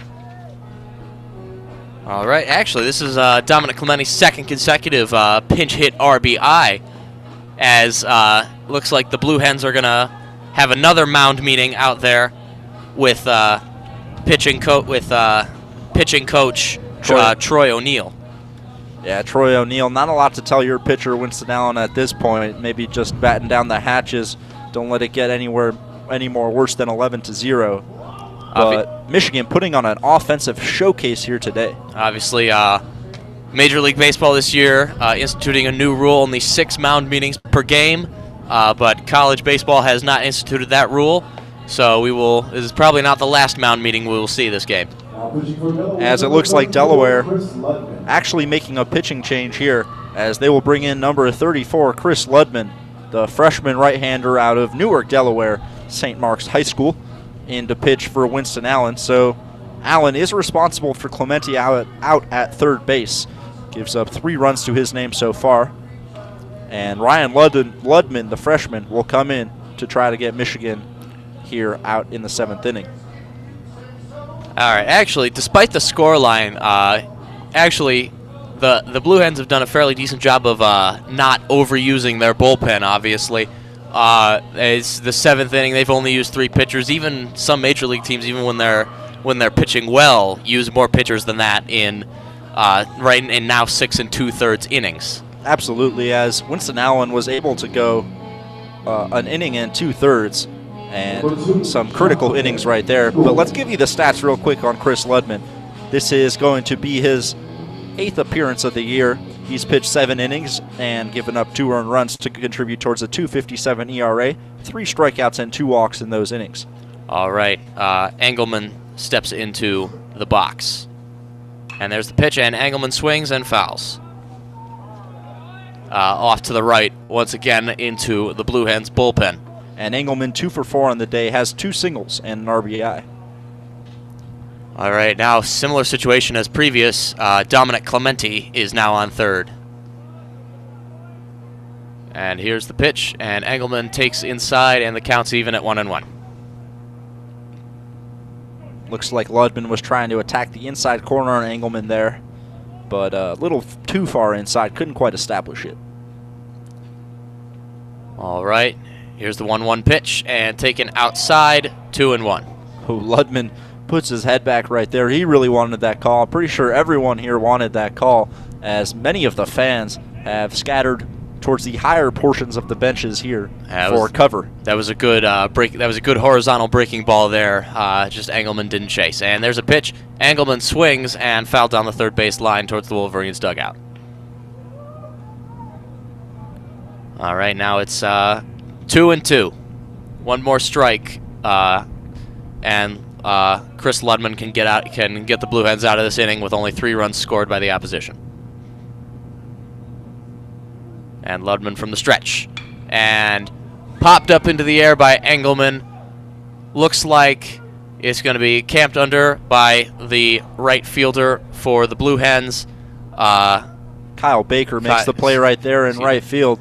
And the Wolverines get out of this inning. Or excuse me, the Blue Hens get out of this inning. 3 runs scored by the Wolverines. The last one coming on a triple by Dominic Clementi that scores Jack Blomgren, and the Wolverines now going into the top of the 8th. The score 11-0. Yeah, for the Michigan Wolverines, tacking on those 3 runs doesn't do much, but really excellent hitting in that inning from Jack Blomgren and Dominic Clementi, both getting extra base hits, both showing what they can do at the plate. Really positive sign for the Michigan Wolverines.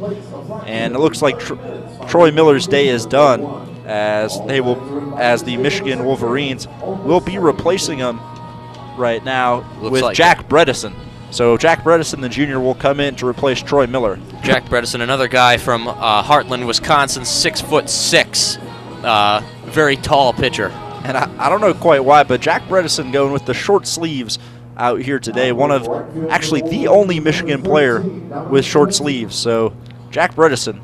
Some pitchers actually don't like those sleeves, so not a huge surprise. He's a strong man, Joseph. A lot of pitchers say that when they play with sleeves, it sort of inhibits their delivery. So Jack Bredesen, perhaps that's the reason he's going short-sleeved here today in the frigid temperatures in Ann Arbor. He's from Wisconsin. I don't think this phases him. That's right. This is a beautiful spring afternoon, Wisconsin.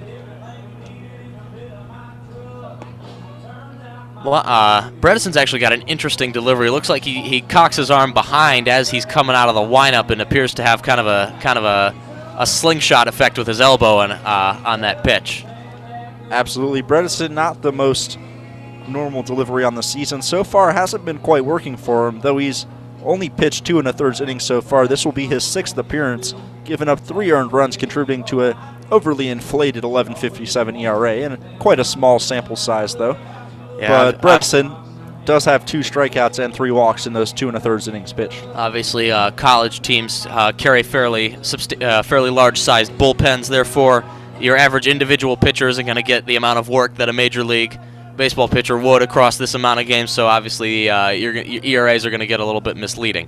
And here's the pitch to Nick Patton, and that's a foul down the right field line. Once again, it's the Blue Hens bullpen. I'm telling you, all you need to do is just stand outside the bullpen and you get a free souvenir. And Nick Patton's one of those players for the Blue Hens that can really drive the ball. We saw him launch one over the left field wall yesterday. That one was launched pretty far to the opposite field, just scooted foul. All right. The wind whipping. Here's the pitch to Patton, and called strike 1. Bottom inside corner of the zone. Boy, the 6'4" Patton didn't think that one caught it in. He thought it was a little bit low, but Bredesen gets the benefit of the call right here. All right. Here comes the pitch, and swung on, and it looks like it's going to drop into the corner right off the left field wall, and it looks like Patton is going to, oh my God, throw from left field right to Jimmy Kerr at second base, and Patton is tagged out trying to stretch for a double, and 1 away in this inning. Well, that's Joe Pace, who is in as a defensive replacement in left field. Fielded that off a 2-hopper off the wall that was absolutely laced by Nick Patton. Fielded it overthrew the cutoff man, actually went all the way to Jimmy Kerr, who's now playing second base, who applied the tag and got Nick Patton by 10 feet. Excellent defensive play there by the Wolverines outfield. Yeah, and let's get you that new defensive alignment for the Wolverines. Joe Pace, we mentioned, come into left field. Clemente now in right field, and Jimmy Kerr playing shortstop. All right, and the first pitch to Chance DeFebo is inside, ball 1.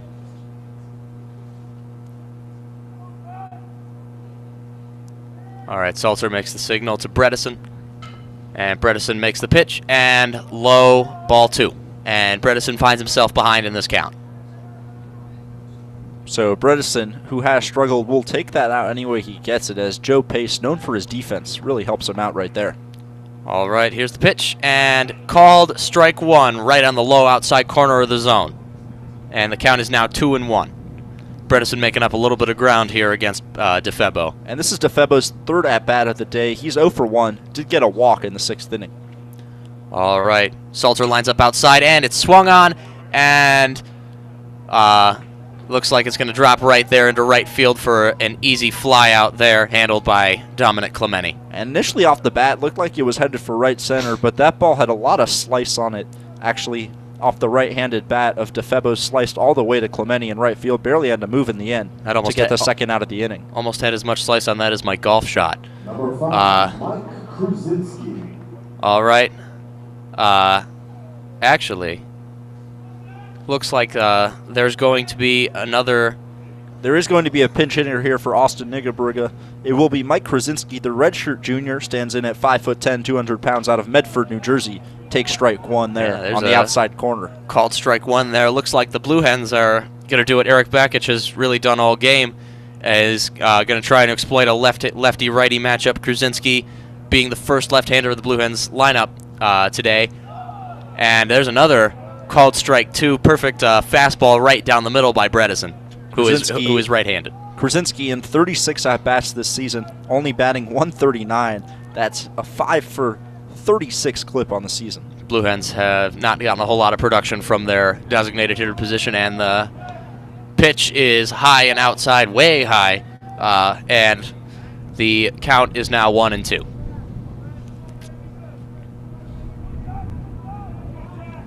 Let's see what Bredesen comes back here with Kruczynski with. All right, here's the pitch, and swung on and fouled over to the right. Honestly, it kind of looked like had Kruczynski not swung at that, the ball might have bounced right off the hill to the bat. Absolutely, it looked like a breaking ball right there that broke a little bit too much, almost hit the chest of Kruczynski. All right, here's the pitch, and Kruczynski swung on and missed, and a swinging strikeout there for Jack Bredesen, and yet another scoreless inning for the Wolverines pitching. Of course, started off by an excellent throw from left field by Joe Pace, and then a fly out to right, and then a strikeout, and now the Blue Hens have 2 innings left.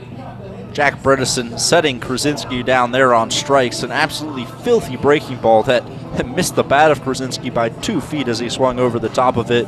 The Blue Hens will come back, try to limit Michigan, put up a 0 on the scoreboard. Michigan scoring in 4 of the 7 innings here today. Excuse me, it's the 8th inning. The Blue Hens actually only have 1 more inning to bat.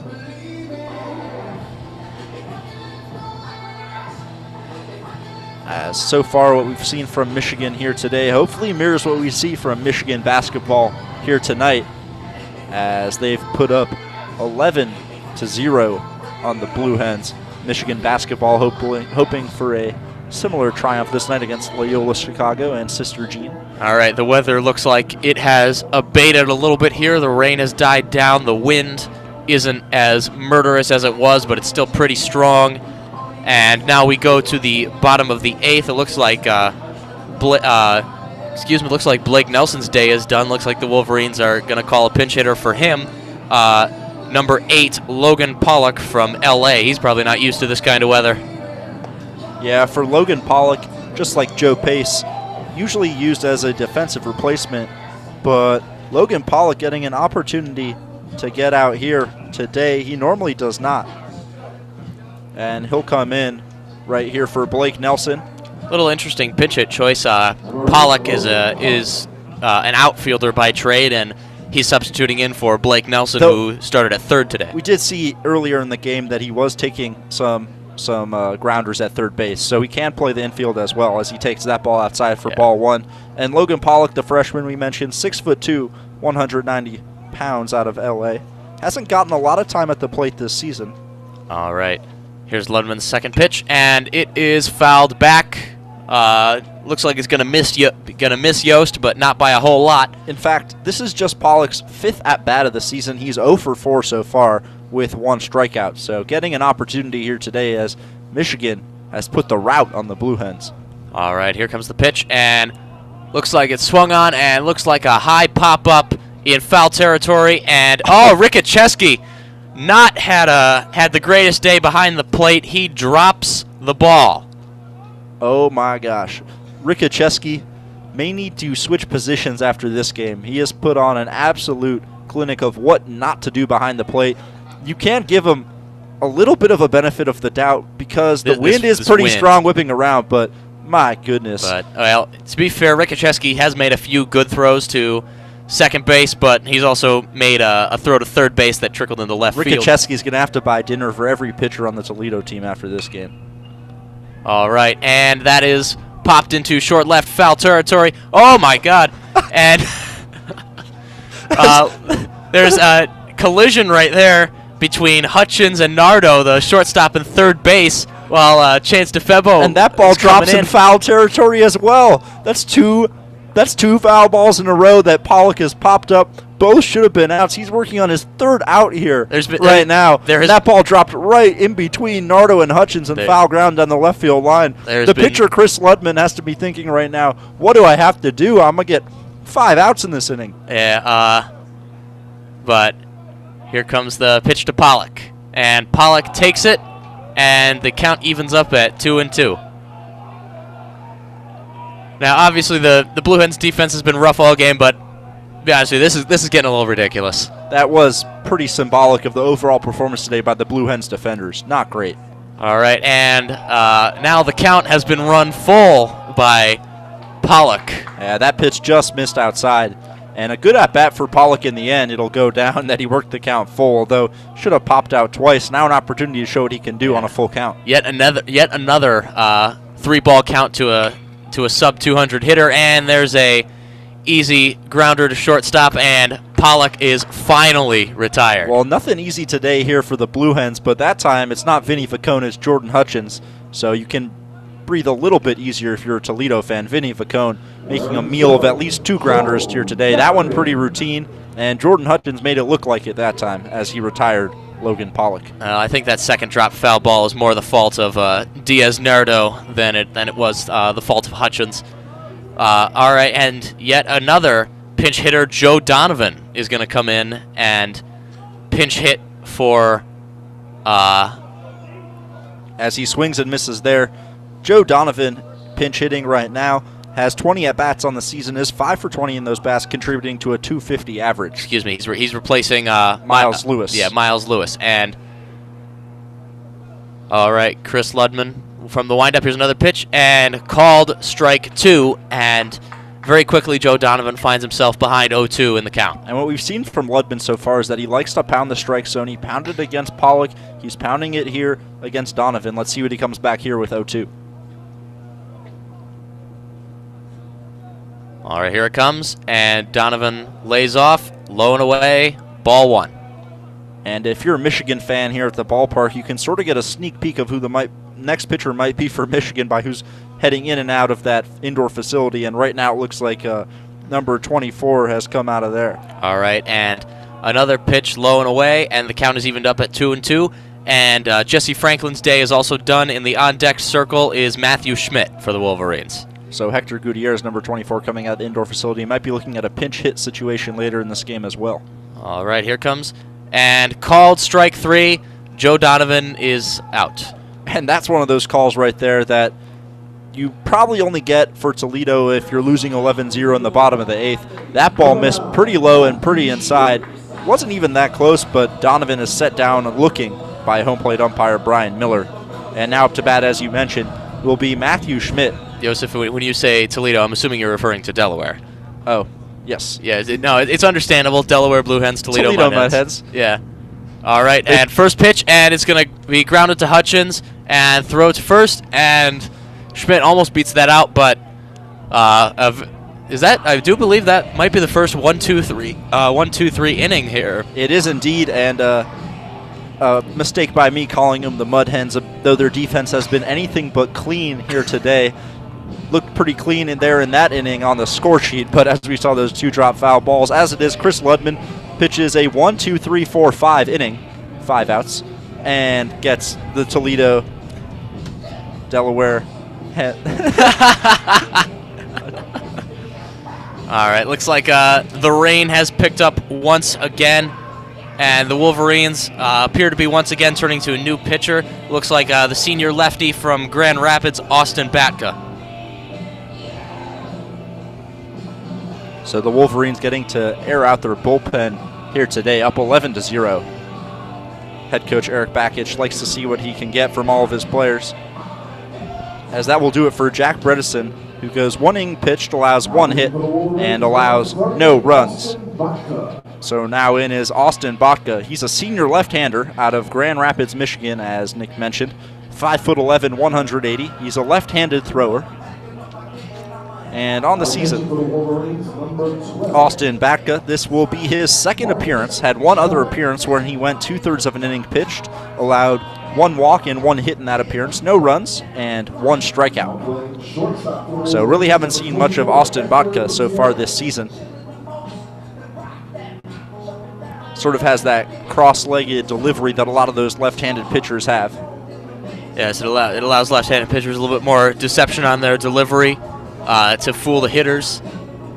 Obviously, if you're a left-handed pitcher, most hitters are right-handed. You're going to find yourself at a disadvantage more often than not. You need to do what you can to gain an advantage, and hiding their delivery is a great way to do that. And let's get you those defensive alignments now for Michigan with all of those changes. It will now be Pollock at third base. Hector Gutierrez comes in to replace Jack Blomgren at short. Jimmy Kerr, who'd come in for K.O. Thomas, is at second. We've got Matthew Schmidt in to replace the previous first baseman Jesse Franklin at first.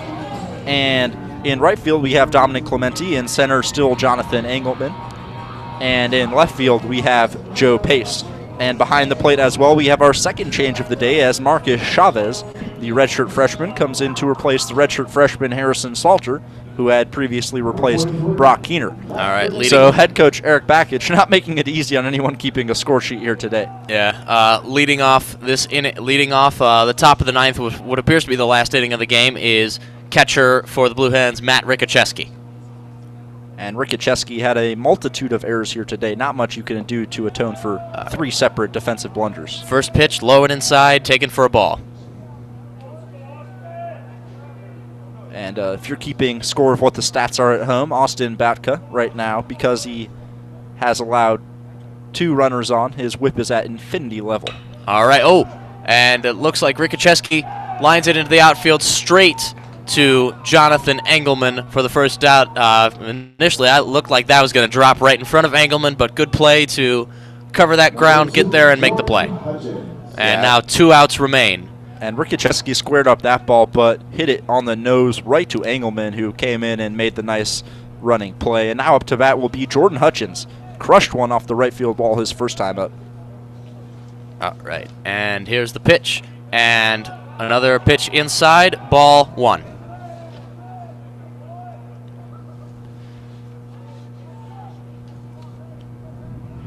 All right. Hutchins, once again, obviously a right-handed batter against a left-handed pitcher. All right, here comes the pitch. And swung on. Another inside pitch, but Hutchins was fooled, swung on, and now the count's evened up 1-1. And that was an ugly, ugly swing right there by Hutchins. One of those swings where he started, wanted to stop, but then finished it. Didn't really quite look like he ever knew what he was doing on that swing. All right. From the windup. And another pitch inside, taken for a ball, 2-1. That time came back with the same pitch. Hutchins, much better job right there, taking it for a ball, 2-1.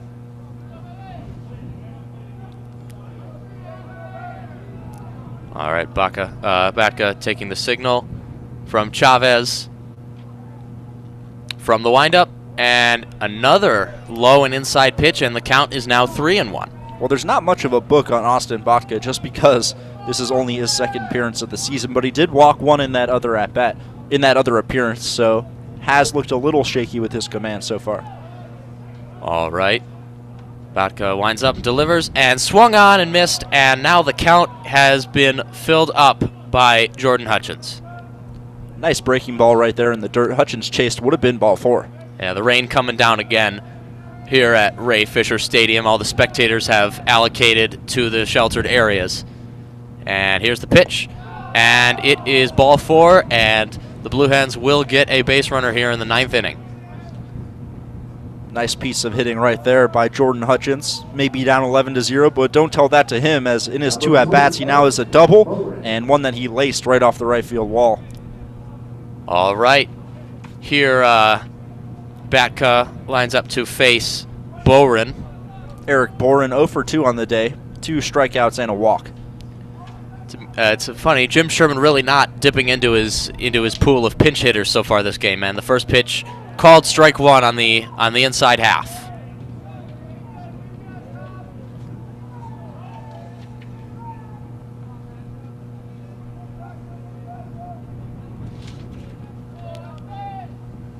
All right. Botka takes the signal, enters his windup, and here it comes, and the pitch is outside, and the count's even 1-1. Excuse me, that I apologize. That was from the stretch. With Michigan leading 11-0 here, Schmidt not bothering to hold on Hutchins. They'll easily sacrifice the base if Hutchins wants to take it on defensive indifference. Hasn't gone on the first 2 pitches, interestingly. All right, Botka throws, and that pitch is that hit is just foul. Yeah, looks like he was trying to go opposite field right there. Was Bowen. He grounded it just maybe 2 inches to the right of the first base bag.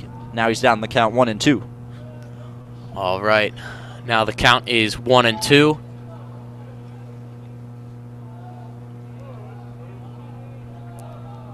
And he takes the signal from the stretch and taken low and inside, and the count's even at 2-2. Looked like a pretty looping curveball right there from Botka. Just couldn't get Bowen to bite. Maybe a little bit too low.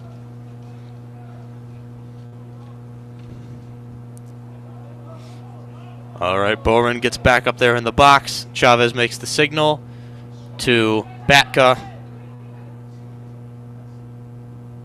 from the stretch, and swung on and fouled straight back. Low ground ball to the wall. So Bowen putting up a pretty good at-bat right now. He, in his 58 plate appearances coming in today, did have 10 walks to 13 strikeouts to go along with that additional walk he has here today. So 11 walks on the season. Not someone that will swing at much stuff outside the zone. All right.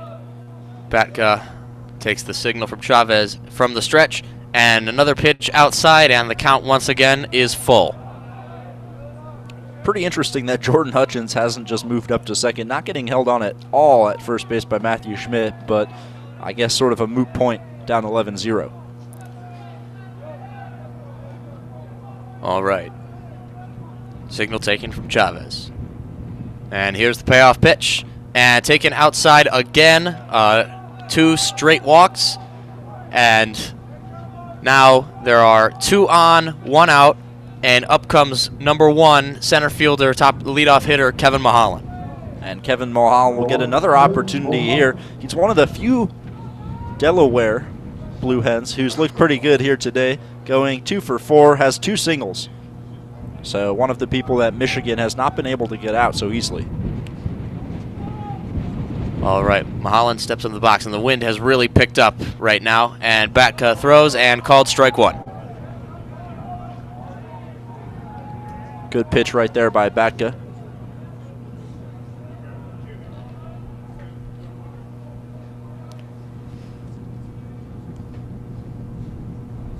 All right.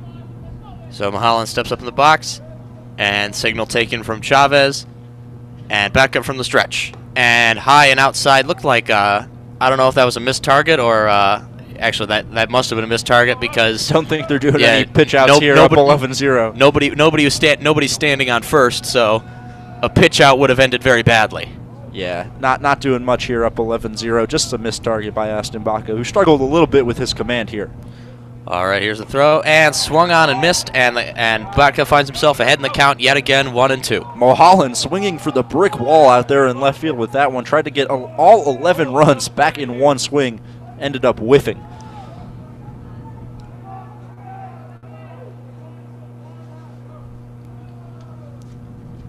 All right, Mulholland enters his stance.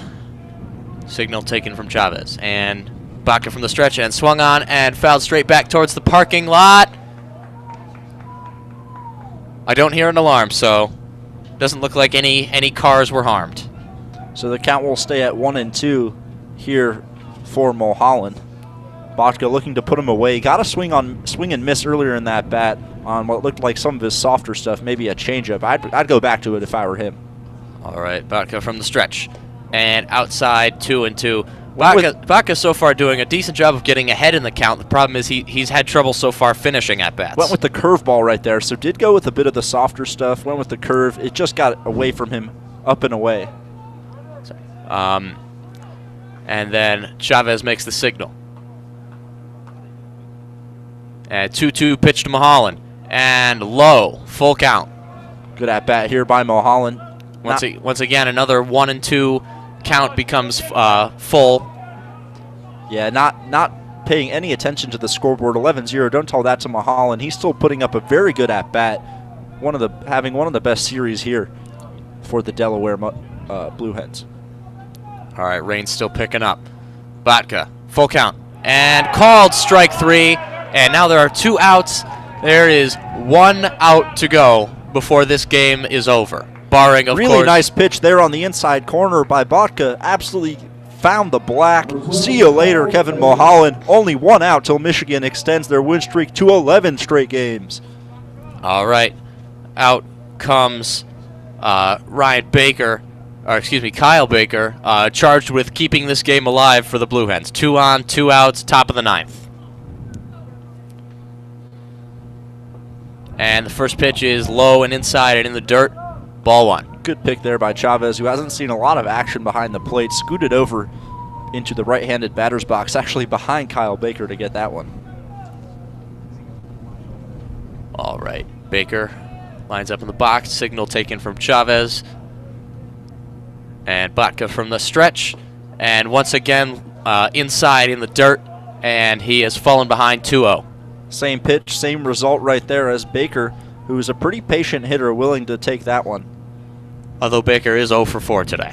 Is 0 for 4. Struck out swinging in his last at-bat. And came into this series batting near 400 after 2 straight days of going 0 for 4, down near 350. All right, here comes the pitch. And called strike 1 down in the zone. Baca battling back. Michigan players at the step of the dugout.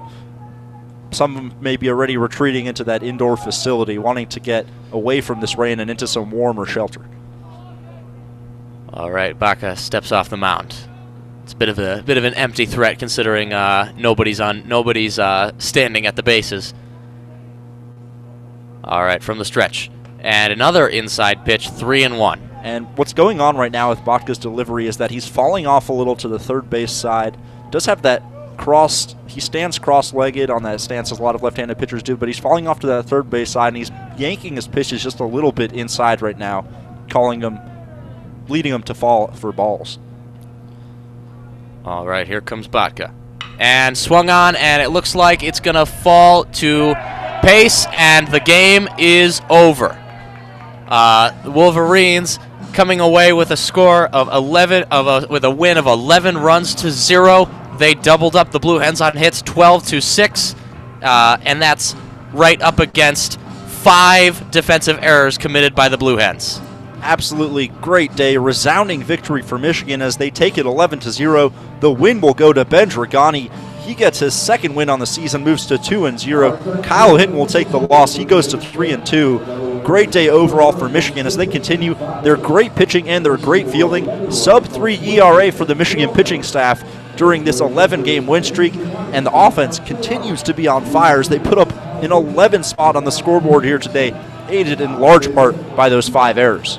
All right, and the Wolverines' record moves to 15-11 on the season, and with the game is over, obviously the status of Game 2 of this double play is a little bit in question because of the weather. Stay tuned to WCBN Sports on Twitter or the Michigan Baseball Twitter account for updates on that. If the game continues, barring further notice, we will call that game at 3 o'clock here. Same crew: Max Brill, Jerry Gusenberg, myself, and Yosef Gross. But for now, thank you very much for listening in here on WCBN Sports 2. I'm Nick Hornberg here with Yosef Gross. Thank you very much earlier to our callers Max Brill and Jerry Gusenberg. Be sure to read Max Brill's blog, Musings of a Baseball Addict. Thank you very much, and until next time, we'll see you again. The final score, Michigan 11, Delaware 0.